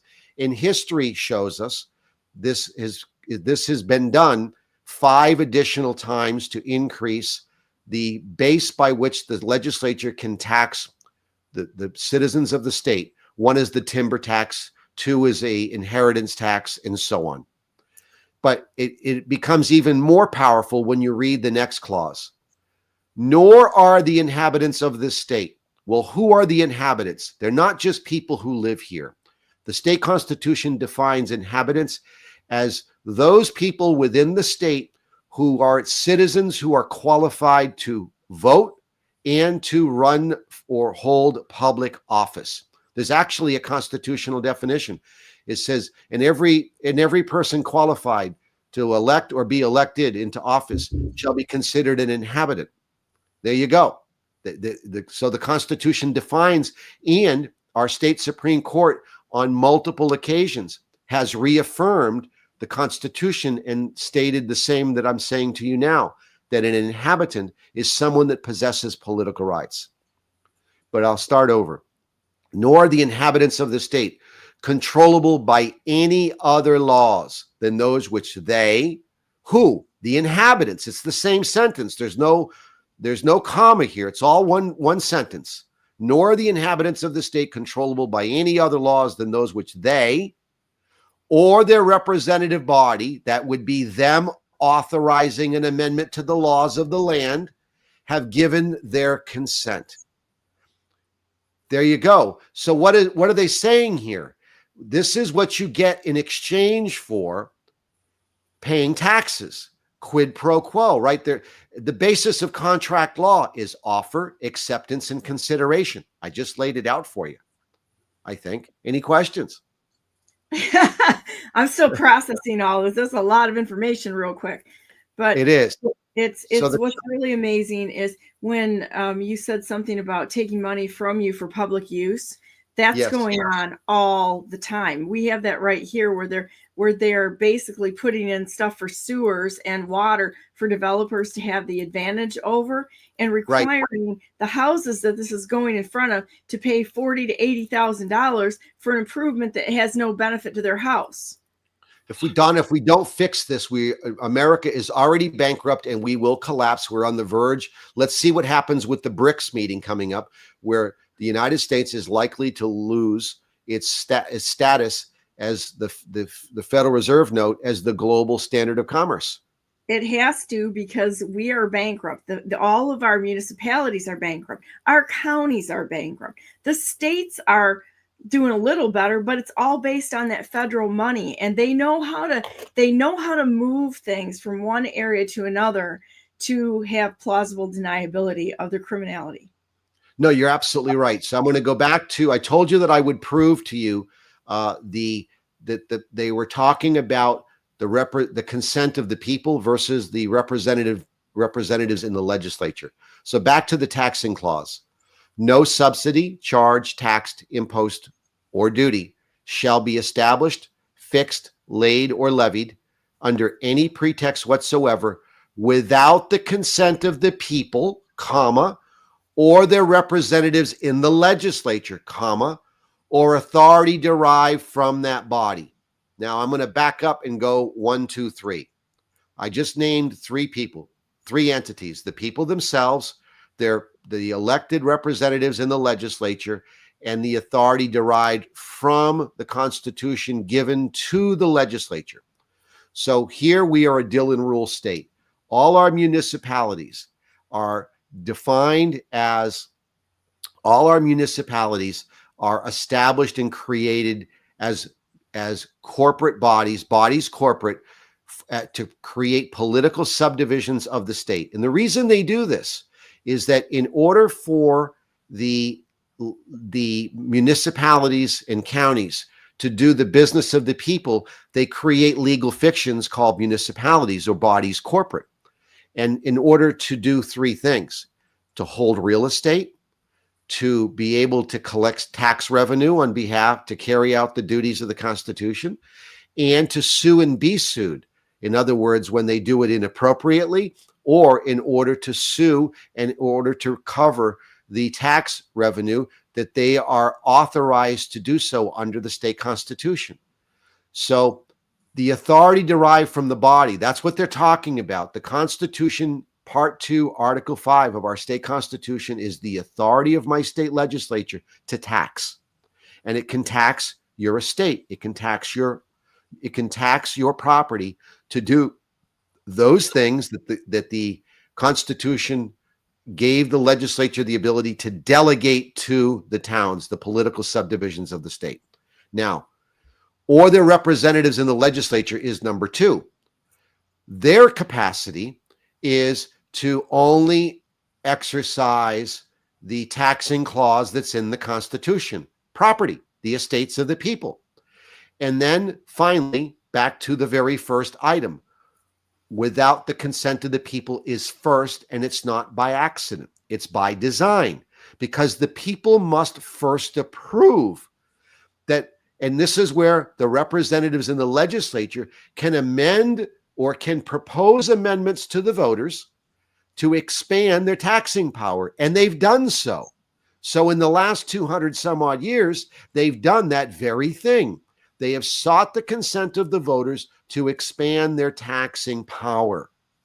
And so the point I want to make here is where it lays out clearly, or their representatives in the legislature, is completely different than or their representation of the people, because the people also are a representative body.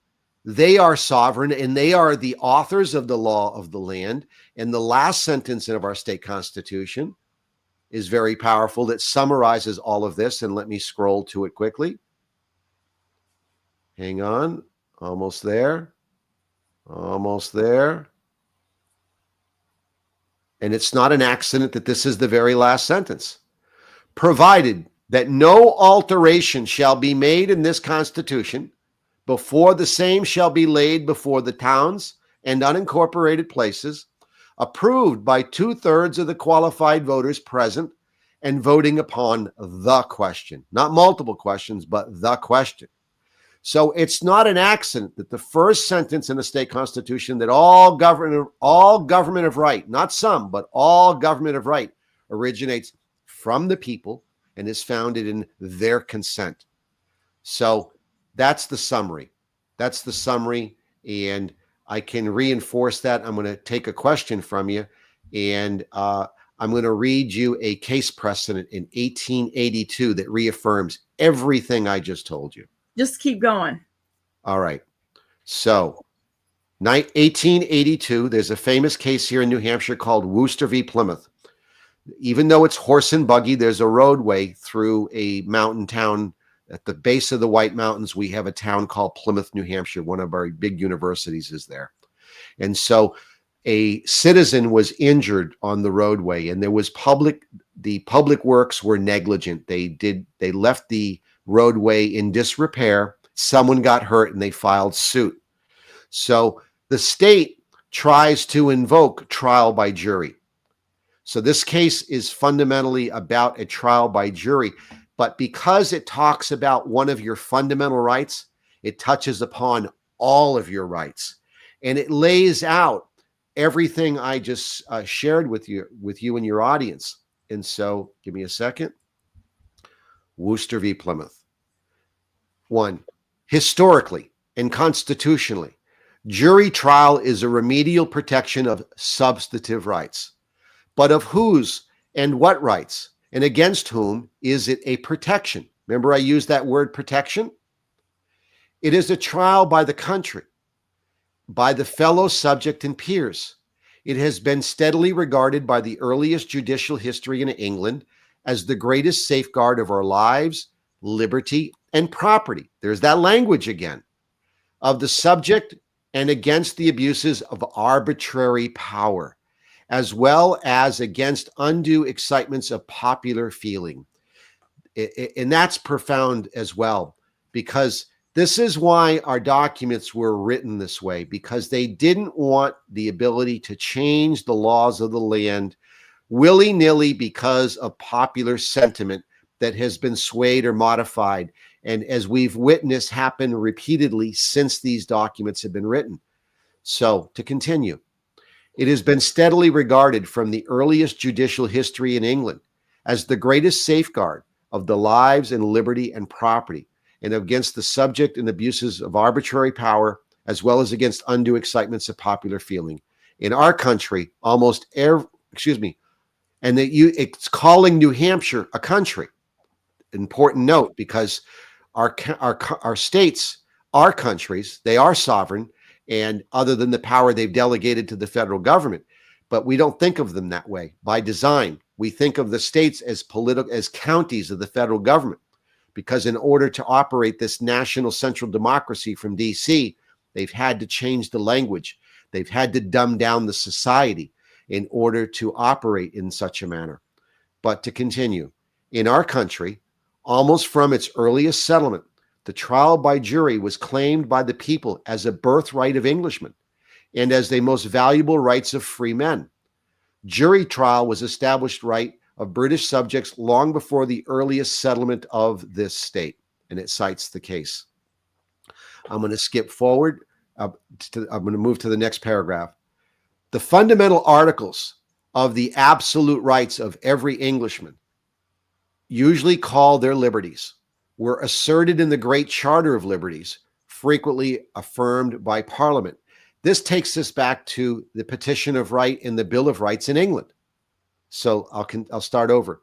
Were asserted in the Great Charter of Liberties, frequently affirmed by Parliament, the English Parliament, in the Petition of Right of 1628, in the Bill of Rights of 1688, the Bill of Rights of England, or a declaration delivered to the Prince and Princess of Orange and enacted by Parliament in the Act of Settlement of 1701. The rights defined by these statutes consist in a number of private immunities, which are indeed no other than either the residuum of natural liberty, which is not required by the laws of society to be sacrificed to public convenience, or else those civil privileges which society has engaged to provide in lieu of natural liberties is so given up by individuals. In the Great Charter, the trial by jury is insisted as a principal bulwark of our liberties. It ever has been, and I trust ever will be, looked upon as the glory of the English law. It is the most transcendent privilege which any subject can enjoy or wish for, that he cannot be affected either in his property, his liberty, or his person by the unanimous consent of 12 of his neighbors and equals. By the way, that's why I sought a trial by jury for my case. And that's what this trial judge is denying me. He's denying me. I don't want his opinion.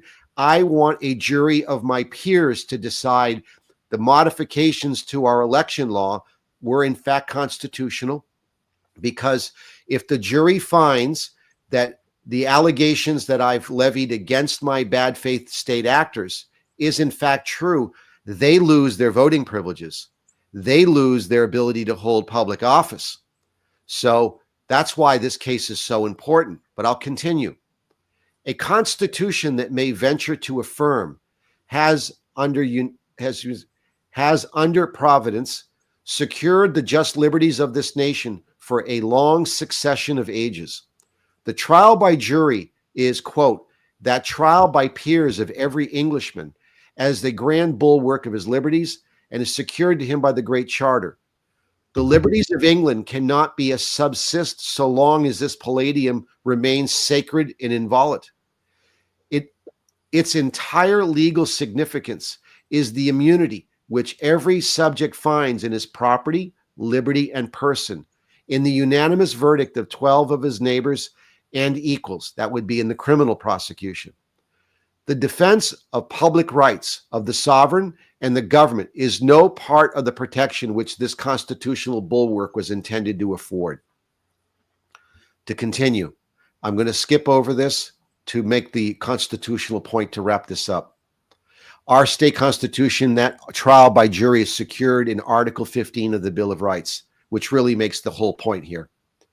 The clause of the 15th article of the bill in which it is reserved, quote, is so manifestly conformable to the words of Magna Carta that we are not to consider it a newly invented phrase, first used by the makers of our Constitution, but we are to look at it as an adaptation of one of the greatest securities of private right, private right, not public right, but private right. It's the property of the people, handed down to us among the liberties and privileges which our ancestors enjoyed at the time of their immigration.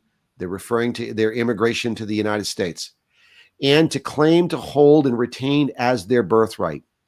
These terms in this connection cannot, we think, be used in their most bald and literal sense to mean the law of the land at the time of the trial. Ready?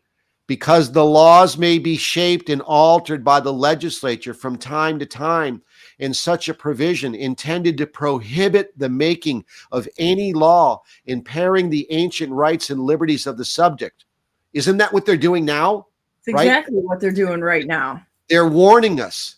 This reaffirms everything I just spent the last 45 minutes explaining, that the laws of the land are established by the people because the people are sovereign. In order for the government to grow at the state level, it can only be done so, and at the federal level. That's what an Article 5 convention is all about. That's why the U.S. Constitution has been amended, 29 times, right? And so and how did they do it? The state government is the creator of the federal Constitution, and it takes the consent of your state legislature. But at the state level, your state constitution, and this is what we're talking about here, and in this case, is that the state constitution can only be altered, and the taxing power and its authority can only be expanded. And this is what they're talking about. So to continue, It's intended to prohibit the making of any law impairing the ancient rights and liberties of the subject, and would, under such a construction, be wholly negatory and void. In other words, if they do it, it's null and void. The legislature might simply change the law by statute, which is what they're doing. That's exactly what they've done. Thus removing the landmark barrier intended to be set up by this provision in the Bill of Rights. That's why in New Hampshire, the Bill of Rights, Part 1 comes first. Part 2, the second part, is created to protect the first part. But I'll continue. It must therefore have intended the ancient established law in course of legal proceedings. By adherence to which our ancestors in England, before settlement of this country, and the immigrants themselves and their descendants had found safety for their personal rights. This provision, quote, this provision of the Bill of Rights was unquestionably designed to restrain the legislature, as well as the other branches of government, from all arbitrary interference with private rights.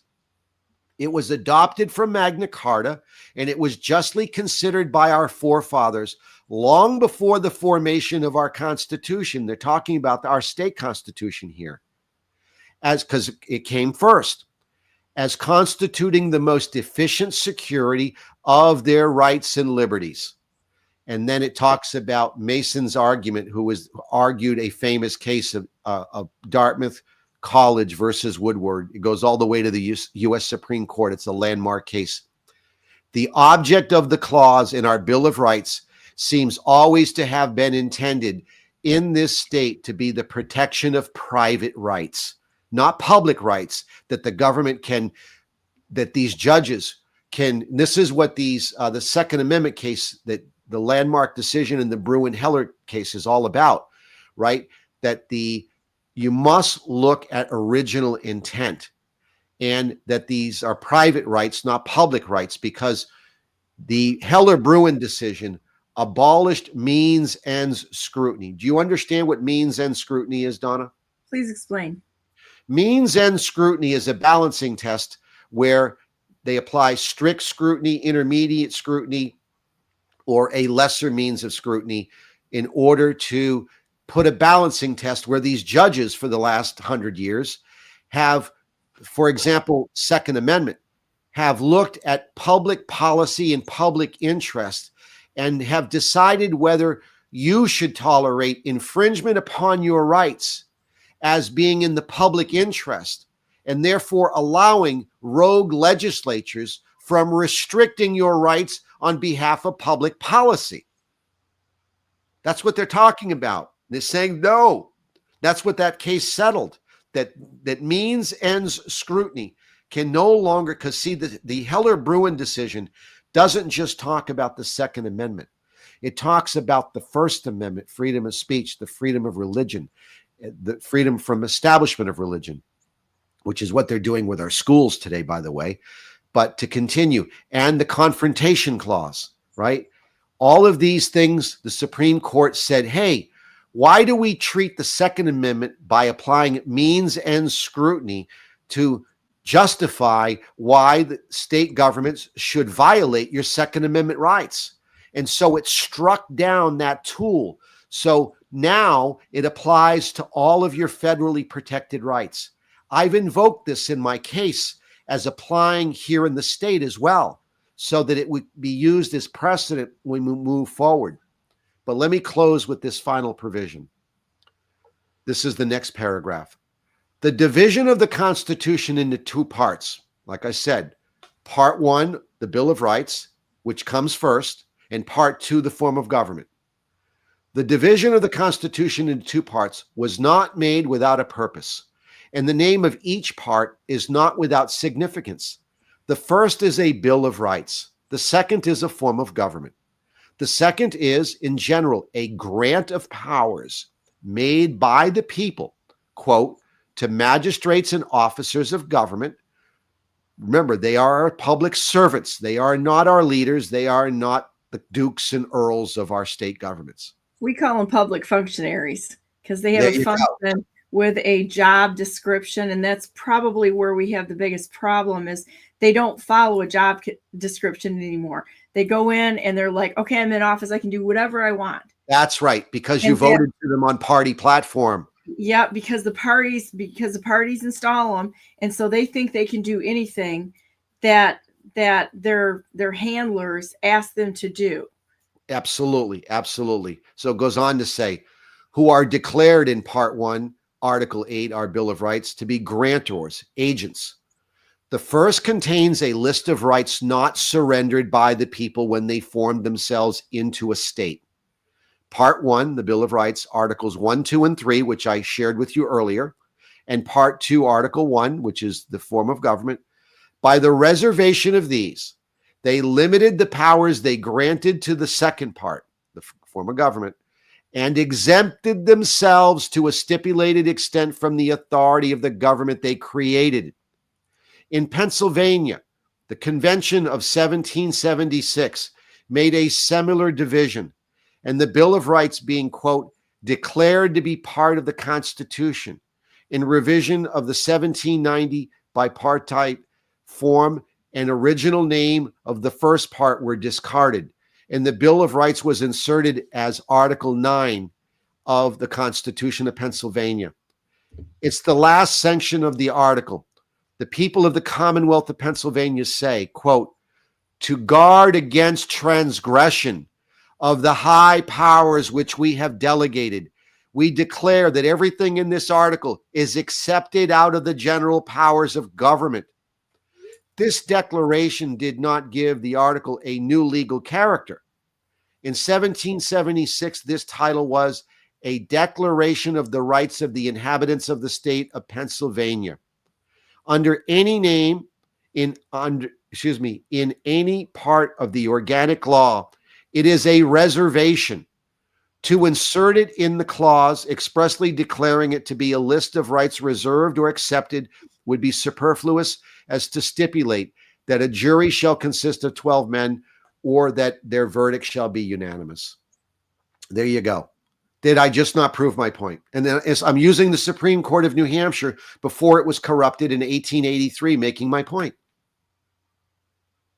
I can assure you that this is why I say that understanding your state constitution, more importantly, the 13 originals, what the legal society has done to us is that they've allowed judges to interpret the Constitution and to use precedent and their interpretations and not look at the 13 states, because if you look at the original intent of the 13 sovereign states that created the federal government, right?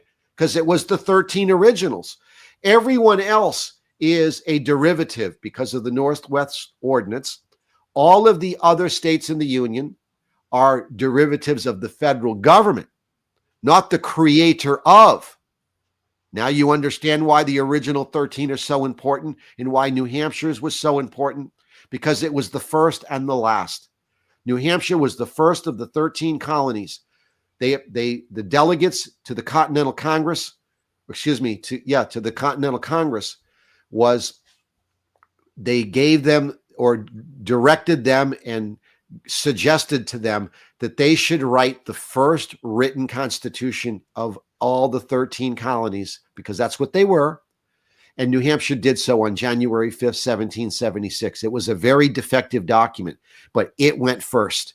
And then Virginia would follow just in June, just before the Declaration of Independence, and the other states would follow. The other 11 states would follow by writing their own state constitution during the Revolution. And they'd all, before the Revolution was done, have established themselves. Remember, they did what? They wrote the Declaration of Independence. I like to call the Declaration of Independence a divorce letter. They said, hey, we're done with you, and here's why. And so they followed up with that. So they wrote their own forms of government.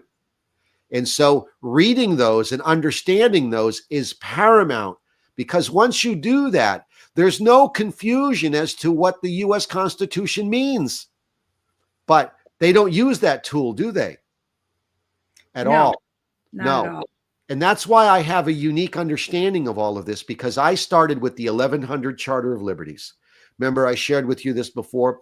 A brilliant constitutional lawyer named Chris Ann Hall does a great study that you can see online called The Genealogy of the Constitution. And she spells out that in order to understand all of this, you must understand English history. You have to understand that the 1100 Charter of Liberties was the first set of so-called statutes. The king, right? The people were upset with the king acting like a king, and they said, hey, if we're going to continue this relationship, you have to abide by this Charter of Liberties. You have to promise us that you won't violate these liberties. So the homework assignment for your audience is to go read that. What is the 1100 Charter of Liberties? Because it would lead to Magna Carta, right? So the 1100 Charter of Liberties, the king continues to defy, even though he agreed to it. It would lead to 1215, and he's still acting like a king. So they grab the king, they put a sword to his throat and say, hey, if you don't sign Magna Carta, we're going to kill you because you didn't get the memo last time. And so that worked for a while. So from 1215, for 400 years, we get into the Petition of Right in 1628. The Petition of Right was, again, saying, hey, we're petitioning the Parliament that you said in the 1100 Charter of Liberties, and you said in Magna Carta that you wouldn't do these things, right? And this is where Magna Carta gave us the right to redress of grievances, Article 61. So they petitioned the Parliament to say, hey, you agreed to this, and you're violating those terms. So we're petitioning you to get your act together and stop violating those agreed upon terms of our relationship. And they didn't. So next comes the Grand Remonstrance of 1642, which is the rebuke, the protest, because the Petition of Right didn't work. And when that didn't work, they led to the Glorious Revolution, where they cut off the king's head, my favorite part of the story. And so they drafted the English Bill of Rights in 1688, I believe. And this is what the revolution was all about. Parliament was disregarding the English Bill of Rights. If you read the New Hampshire Constitution of 1776, that is one of their grievances. They're saying, hey, we as Englishmen, because they're all English subjects, they're all living here under the protection of the crown, his navy and his protection. And they're saying, hey, you're depriving us of those rights that we agreed to, and you're depriving us, and therefore we're going to start anew. So this is why history is so important. And this is what fueled my studies. So my studies were not, and this is why some lawyers in the state have said that I have them at a big disadvantage. My knowledge of all of these things, these are things they've never studied because it wasn't necessary for them to practice law. Because in order to practice law, you have to learn procedural due process, not substantive due process, even though some of them do learn substantive due process, but they don't. Our law school here in New Hampshire, UNH Law School, I called up the professor and said, hey, are you teaching the state constitution anymore? He said, no. Other than procedural due process that lawyers need to learn in order to be attorneys, that's all we teach. That's kind of scary. It is. And I can say to, and I don't mean to be disrespectful to my judiciary, but I'm going to state something that is true. No judge in the state can pull out their resume and show me or any of our citizens that you have enough hours of study of the state constitution, because it's not being taught. It's been stripped out of school for more than 100 years, that you are qualified to sit in judgment of our rights and our constitution. You're not qualified. You are an incompetent judiciary. You're not a judicial body of competent jurisdiction. And again, I don't mean to be disparaging, but it's a factual statement. Prove to me and anyone else that you're qualified. You're not. What are you qualified? You pass the bar. Private membership association. It's not even a license to practice law. Well, not only that, and if you look at the Bar Association's charter, my studies on this has shown me that it came to be as an unincorporated association, a voluntary association in 1873 for the purposes of post-secondary education for lawyers. Okay, I have no problem with that. But in 1968, they made it mandatory. They petitioned their own members, the Supreme Court, and said, hey, we need you to violate the monopoly clause and grant us a charter to amend our charter. And what they did is their charter, created in 1873, authorized by the people's representatives, the state legislature, granted them the ability to operate as a nonprofit private association. They said, hey, we're going to ignore that charter that says only the legislature can alter, amend, or abolish their charter. And they didn't do that. They wrote a brand new constitution, brand new bylaws, bypassed the legislature, went to the Supreme Court and said, hey, if you don't make the practice of law, that everyone practices law to protect the citizens of the state from rogue lawyers, you must make it mandatory that we have oversight. The Bar Association has oversight over all the lawyers, which goes to and extends to the courts. And that's how they established this monopoly power, where they are not controlled. And in 1967, after they passed 72A, which was an amendment to our state constitution that said, hey, if you pass this addendum to the state constitution, that the Superior and Supreme Court will become constitutional courts. Well, it begs the question. The state constitution established courts in 1784 when it came to be a political body. And Part 2, the form of government, Article 4, gives the legislature the authority to have oversight over the courts. It can abolish the courts, rein them in, and control. So the people through the representative body in the legislature have authority to control the court system if they run amok. This amendment, without any disclosure to the voters, stripped the voters and the legislature of oversight over the judiciary without saying a word. And then in 1978, they passed another amendment. They said the following language that now appears under our state constitution was not submitted to the voters for their consideration.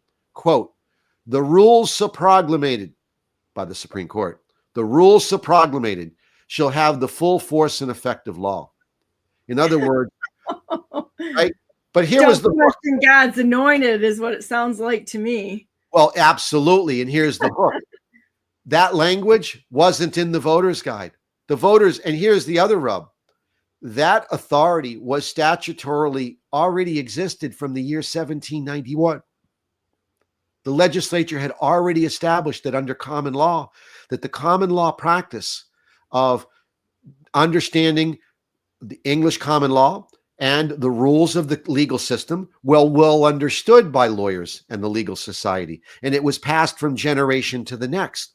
So it was a bullshit statement. No, what they were doing was judicial supremacy. Their goal was to become a co-equal branch of government because the state constitution didn't provide for them to be a co-equal branch of government. Now they are out of control. Well, I'm writing a few notes here. So that's your history lesson for today. Yeah, that's a huge history lesson. Hang on a second. Sometimes it frightens me that I have all this floating in my head. I got to clone myself. Seriously, I love talking to you about. So you and Vicky, I like all the people that have these specific areas of specialization that you studied with for so many decades. I mean, it's just amazing. I don't even know what to say right now because I feel like I've got a lot to process. I'll probably go back and watch this again, which I don't usually rewatch episodes unless it's like so much information that I really want to get it in my head. But you can see the outcome of these decisions on a daily basis around us. You know that in the first pro se case that I filed, and that was against it was the second one actually, Jonathan Brader, our director of Board of Elections, Bureau of Elections. Yep. They came back and the Attorney General's office sicked 5 attorneys on me and said that I was practicing law without a license. Right. And you know what? But the problem is they falsified documents in order to even make that statement. Right. And I'm like, so how come that you can do a pro se case Why would you even have a pro se? Recognize this pro se jury, proprio, sui juris. Why would you even say that if those things exist? It's ridiculous, because they want a monopoly on everything. Unless you are a barred attorney, you're done in their language. But you know what? People like yourself and myself, we're just like, tut tut, oh, you naysayers out there. Guess what? There's deeper truths out there which do allow us to hold them accountable, and do allow us to get in there and throw a wrench into their machine that they've got going on. We have to be willing to do that. Donna, under everything I just laid out in today's podcast here, I'm going to give you one more tool. Okay. Because it reinforces. Remember, I said the rights of the people are their private property, and they have the right to protect themselves. Okay. The state legislature in New Hampshire passed this law, the statute, in 1791, called an Act Relating to Attorneys.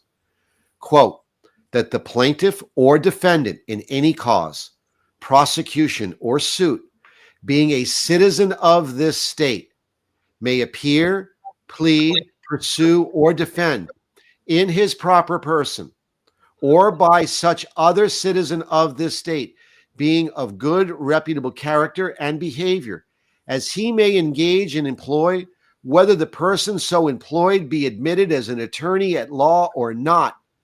Case closed. Right there. Bingo. And you don't have to be a lawyer. Give me the source on that.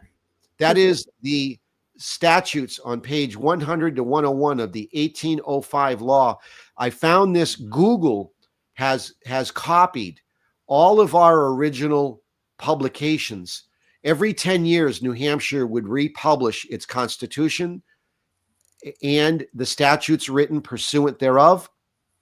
And I found this in the archives of the reprinting of that publication on pages 100 and 101 of the 1805 copy of our state laws in Google. You have to enter Google, go to Google Books, enter New Hampshire Constitution, and that's where I found it. And so this is where I find a lot of original intent that completely destroys the shenanigans we have going on. But again, they were making the point that you don't need to be a lawyer. Again, they've done this to isolate and protect themselves and to ensure their profits. If you look at it's totally corrupt. And if you look at the current charter of the State Bar Association here in New Hampshire, you will discover that its first stated purpose is in fact not its real intention, but rather its second stated purpose is its real agenda. And that is to ensure the protection of the citizens of the state, that we have qualified and well-educated lawyers, is the stated first purpose. But that's a lie. The second purpose is its actual real purpose, which is to ensure the profit and emolument of its members. Wow. It's crazy. Right. It's crazy. Well, it's insane. I'm so glad to know you and to be able to learn from what you've been studying and such. This is really amazing, and just your raw ability to connect the dots is seriously overwhelming. I'm going to go back and listen to this again so I can pause and take notes and pause and take notes and pause and take notes, and really have this nailed down, because I feel like not only myself but everybody needs to know this. Have you ever written this down in a outline format, or have you put anything together in a written format for people to be able to go through? I quote a lot of this in my legal work. Most of my legal work has used this foundation of articulating, this is the basis of my defense. This is why they're using procedural due process to try to kill me. And so right now, by the way, I'm headed back to the state Supreme Court for a third time. Upon prevailing before the state Supreme Court the second time, the court found that I did in fact state a claim upon which relief could be granted. And second, that I had standing to bring my case forward. I believe I'm the only litigant in the United States that still has a case that affects the 2020 election outcome, the 2022, and the most recent 2024 election. All the other cases that have been brought have all been dismissed for lack of standing. Remember, we were all frustrated on the Trump challenge to the 2020 outcome. We all knew we got screwed. right? Oh, yeah. But all the courts kept using this standing argument. And my response is, what good are your rights if they're going to use the tactic of saying, hey, that under our standing rules that created by the courts, that unless you can articulate an injury that is specific to you as an individually, in other words, as long as we screw everybody equally, you have no claim, right? So unless it impacted you in an individual manner, you can't bring the case. No, I have rights. And if you look at my video of my oral arguments where I destroy the state lawyers, one of the judges stops me and asks me, he says, if we grant you the relief that you're seeking, what would you bring forward in your case? I said, the body of my rights. The body of my rights, Your Honor. I'm entitled to the protection outlined in the Bill of Rights. And, he caught me with that question, but because I'm so versed in this, it's on recall for me. So unlike the state lawyer who spent the majority of his answers to the court stumbling, going, great question, Your Honor, and never answering any of the questions. And what the trial judge did to me was, upon establishing standing, the court granted me the relief that I was seeking for a trial by jury. And the trial judge, we're not going to do that for you, Mr. Richard. We're going to go ahead and order the state defendants to file a new motion to dismiss. See, the motion to dismiss was already argued and they lost, right? You already had your bite at the apple. You lost. Matter of fact, you raised standing. And so my state Supreme Court said, hey, since you're now raising and the standing arguments were assumed rather than briefed, we're going to order both of you to rebrief your standing arguments, which we both did. And we both rebriefed standing, and I won. So, the Supreme Court said, Mr. Richard has standing. So the trial court says, I'm going to order the defendants to file new motions to dismiss. We're going to exclude Mr. Richard from his ability from amending his complaint. And they rewrote new motions to dismiss based on state precedent, which is now obsolete because of the recent decisions of the U.S. Supreme Court, and federal law, federal precedent, and the U.S. Constitution. And they ignored that ad nauseum, and simply both them and the trial judge didn't answer a federal question. They didn't want to go there. The judge said, because the state constitution equal protection provisions offer you more protection than the federal 14th Amendment, I'm just going to address your state rights under the precedent that I'm going to pick and choose. Talk about dirty pool. Yeah, you can't make this stuff up. No, because they are obviously nervous, because I have them dead to rights. I'm not supposed to exist. No one like me was ever supposed to be able to come down the road and unravel the mess they created. And it's really fascinating for me personally to look back on my life. I grew up in poverty, and my mother kept me busy with puzzles. She kept me busy with complex puzzles. And of course, the first thing you do with the puzzle is empty the contents out of the box, throw it on a table, and then flip the carton, look at the picture, and put the pieces together. And what it developed for me, and I look back on my life and realize I've been doing this all my life in deconstructing things by that very tool. And so it programmed me on how to solve puzzles. And that's how I have this analytical capacity. And so it was a blessing in disguise, better than I would have received in a public school, for sure. For sure. Wow, this is amazing. I am going to go back and rewatch this. I suggest everybody else do the same, because there's so much information in there, just overwhelming. Wow. Well, is there anything else you want to talk about this morning? No, I think I've said enough. I'm going to have to process. This was a lot, but what great information. I think what you said about Chris Ann Hall and the Constitution class, I think you've got some listed here too on your site. Let me put this up here. This is Daniel's site. And I think this is Constitution of New Hampshire classes. Yes, I ran a 12-week course. It's come and gone. People want me to do it again, but I'm waiting to have enough of an audience. I was disappointed that we didn't get more people to attend, but I'm grateful for those who did attend. And hopefully, as I said to many of them, I'm willing to do this. Some of them, are trying to fight back. And so my goal was to create as many warriors to go fight the good fight. How many people have you gotten to bite on it? I had 33 people show interest, and I had a steady attendance of about 20 people. That's pretty good considering the depth of the topic. Usually people don't have the attention span for that sort of thing. So have any of them filed lawsuits as yourself? No, because that gets into a whole nother realm, which is learning. What I did is I took a course on how to win in court without a lawyer. And so that taught me how the process works. And there's a course out there that you can take. And so I took the course, paid the fee, took the course, and that's how I learned to prepare my cases. That's fantastic. And now we have AI. Yeah, AI is real helpful. Did you see that lately they've been trying to tell people that there's a psychosis going on and people are being involuntarily committed for being too into AI? And I've been saying this for a long time. They don't want us to know the truth. That's exactly right.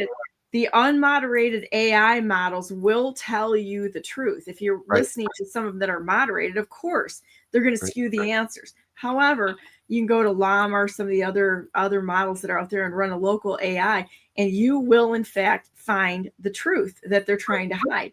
You just got to be a little persistent and ask the right prompts and then question it. If I see that AI is wrong, I'll tell it. I'll say, no, you're wrong on this, and this is why. So I'll actually help train the AI as we're going forward. Exactly. And that's what you have to do, is you have to say, no, you're wrong on this, and this is why. And then it'll spit back another answer based on what you put in it. But this is something not to be afraid of. It's like anything else in the world. There are people that will use things for good and people that will use things for evil. Just the way it is. It's always been that way. I think it's going to put lawyers out of business. Yeah, I think it's going to put a lot of people out of business. Once we don't have to pay for information that they've been protecting and hoarding and keeping away from us, I think that our entirety of civilization is going to change. And that's a really good thing, because we got to look at what we have right now, and it's absolute crap. The United States has already been infiltrated. They have been conducting a multi-century coup against we the people to subvert the entire earth. It's very satanic. They said this was the way it was going to go, and it's exactly gone the way that they said it was going to go. That evil has reached into the depth of depravity in order to control and profit off of everything here that God provided for all of us to enjoy. And that's really unfortunate. But you know what? I really do believe that good wins. God always wins in the end. And Amen. So their arrogance of saying there is no God, then their arrogance is going to be their demise right there. Because God's just going to look at this as a dad and go, how's that working for you? You know, like all dads do. And letting kids fall on their faces a little bit in order to find out the folly of their and consequences of what they want in a very childish, selfish, self-centered way. The only reason why we're here, honestly, is to grow, to serve God and each other, and to glorify God. That is it. Amen. And that's right. Draw closer to God and become more like Him, and take off that childish behavior, you know, that going from me, serve me, onto someone who will stand against all threat to protect others, regardless of the consequences. And, you know, you and I both are on the same sheet of music here. That's exactly what Jesus did when He laid down His life, that we all had an open door to have a relationship with God and live eternally with Him. Boy, talk about a vetting process. There's the vetting process right there. Are you going to spit on God's only begotten Son, and, you know, His giving us a way to have that relationship with Him? Or are you not? I mean, it's pretty strong dividing line right there. It was said clearly, directly, and to the point. And so, you know, I think that there's just a lot going on right now, but good wins in the end. But we do have to pick up our our job, which is self-governance, is having to step up and do the work, not just talk about it. That's right. I just applaud you for jumping in and not only doing this, but educating the rest of us. You know, I would love to do a Constitution class with, say, you just overall, and do it on Zoom for the Constitution Party in the state of Michigan, of which I'm the chair. I'm the chairman of the Constitution Party here, which is the U.S. Taxpayers Party. Because of the obstructionist government we have, you know, Benson, who I am actively suing right now, will, and Brader, have been obstructionist to allow us to change our name. There's 8 cases on the books across the nation where it's just been a sign of paper, we're changing our name, just like putting candidates up, and they've made it no. So anyhow, I would love to do that, because I think I don't think, no matter how much you study the Constitution or the stuff you're talking about, you can't put enough time into this. No, it's a lifelong journey. Yeah, No doubt. And by the way, I'd like to put a plug in. I am soliciting donations to help my cause. I've spent my savings doing this, and it's empty. It's gone. And so the unfortunate thing is that the courts do what they do. They drag their feet, and they purposely try to bankrupt you so that you quit the litigation. But I'm not quitting. So yeah, I feel the same way. It's like they will try to paper you to death. They'll accuse you of things you haven't done. They'll try to do collateral damage to other areas in your life. If you stand up, you can expect you're going to be attacked, but that doesn't mean we quit. Right. Yeah. So my contact information is on the website. If you post my website, and people want to contribute to my cause and/or want to engage me for classes and/or further training, I'd be pleased to do so. Well, I tell you what, there's a lot of issues that I would not contribute to, but I would contribute this to you. Absolutely. Thank you so much. The work that you've done, I mean, it's just extraordinary. And like, none of us here on BNN get paid. We all do this just a civic duty, and including yourself. I mean, we put ourselves out there and said, we're going to do this with or without anybody's permission or help, because it needs to be done. And hopefully there will be people out there that see it as, man, this is the way to hold our public functionaries accountable. We have to, and if you set precedent in one state for this, guess what? It rolls, and it rolls across the United States because of reciprocity. So thank you so much for doing this for all of us. I really appreciate you, Daniel, so much. So let's go into prayers a minute, and then we're going to go on to our day here. So I know there's a few things that I personally have to attend to. So dear Heavenly Father, thank you so much for Vicky and Daniel and all the wonderful people out there who have been actively listening, participating, and investing their time in understanding exactly what's happened to the United States. It's a wonderful gift that you've given us, this country, freedoms that you've given us, and the ability to have a relationship with you. It's fantastic. And we love you for it. We're grateful, and we're willing to do the work that you ask us to do, no matter what it is. I ask that your favor would rest strongly on Daniel and Vicky, but Daniel, in his work that he's doing currently, that you would move people to contribute to him and help him in his fight, so that he's not standing there alone. Bring many people to him to help him in his quest going forward to hold this nation and the people who have usurped the form of government, to hold them accountable. You laid out exactly what we needed to do in Judges and Kings, and we know that there is a form of government out there which ensures peace.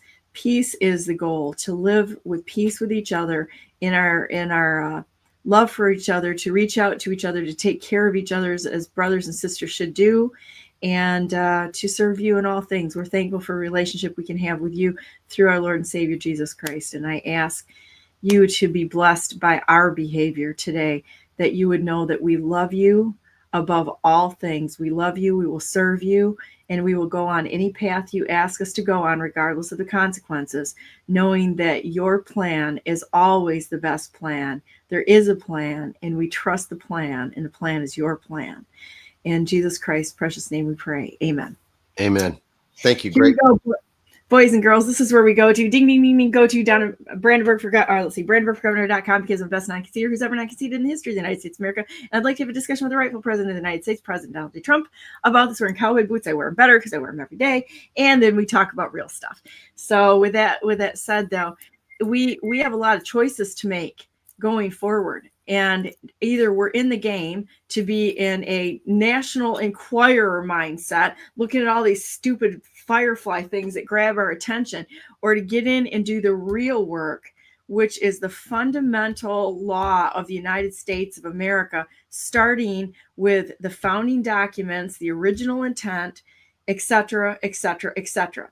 We have to go back to what was intended, what worked, what was supposed to work in order to restore the republic. It is not a democracy. They've overlaid a democracy over the republic. Not okay. It's not okay. But to restore our rights, the rights that God has given us, we're going to have to go back and do some study and some work. And that's not just one person. This is all of us having to stand together, because they're so good at capturing assets. So they'll lie to people, and because they don't do their research, they jump right on board with their nonsense and become part of and complicit in their crimes. In order to not be complicit into the crimes of theft of America, we're going to have to know what we're talking about. And that means sitting for a long period of time, like with people like Daniel and like Chris Ann Hall and I love Chris Ann Hall. I think she's an amazing person. And Vicky, and people who have tirelessly worked for decades with no recognition and or with no payment, just because they know it's the right thing to do. We need to all be on that plane of existence right there. And once we do, the nation's going to work well, and we will live at peace with our neighbors, and we will have all of our rights restored. And this theft and slavery by people who are extorting and coercing is going to be done. So with that said, God bless you all. God bless all those whom you love, and God bless America. Remember, we're to make this day a great day. It's a gift. This day is a gift from God. Make it count. Make it count in every way. And so tomorrow I will be on with John Tater. Wednesday, I am actually having a meeting with some common law people. I'm going to be hosting a meeting with some common law people. I might turn the camera on for that. It's going to be an interesting time, bringing together some wonderful people across the state who are talking about common law practices. I don't know who all is going to be here yet, but it sounds like the interest is growing rapidly. But I will keep you informed of it one way or the other. I may record it, or I may just go and put it on live. We'll have to see what happens that day, and if I can make that happen. But I just want to thank every one of you for being here today. You're amazing. If you stuck with us this long, I know that you're interested in the things that are real, the qualifiers to being involved in. And I did write a report on this. I was going to run through that a minute, but it's the show's gotten a little long today. But qualifying efforts, if you go to my Telegram channel or my X account, I will be talking about this more and putting it into a formal report. And or if you sign up for the U.S. Taxpayers Party, USTPM.org, it's probably going to go out on a newsletter. So you can be on the newsletter for that. So have a great day, and we will see you tomorrow. Stay on the line, Daniel. Okay.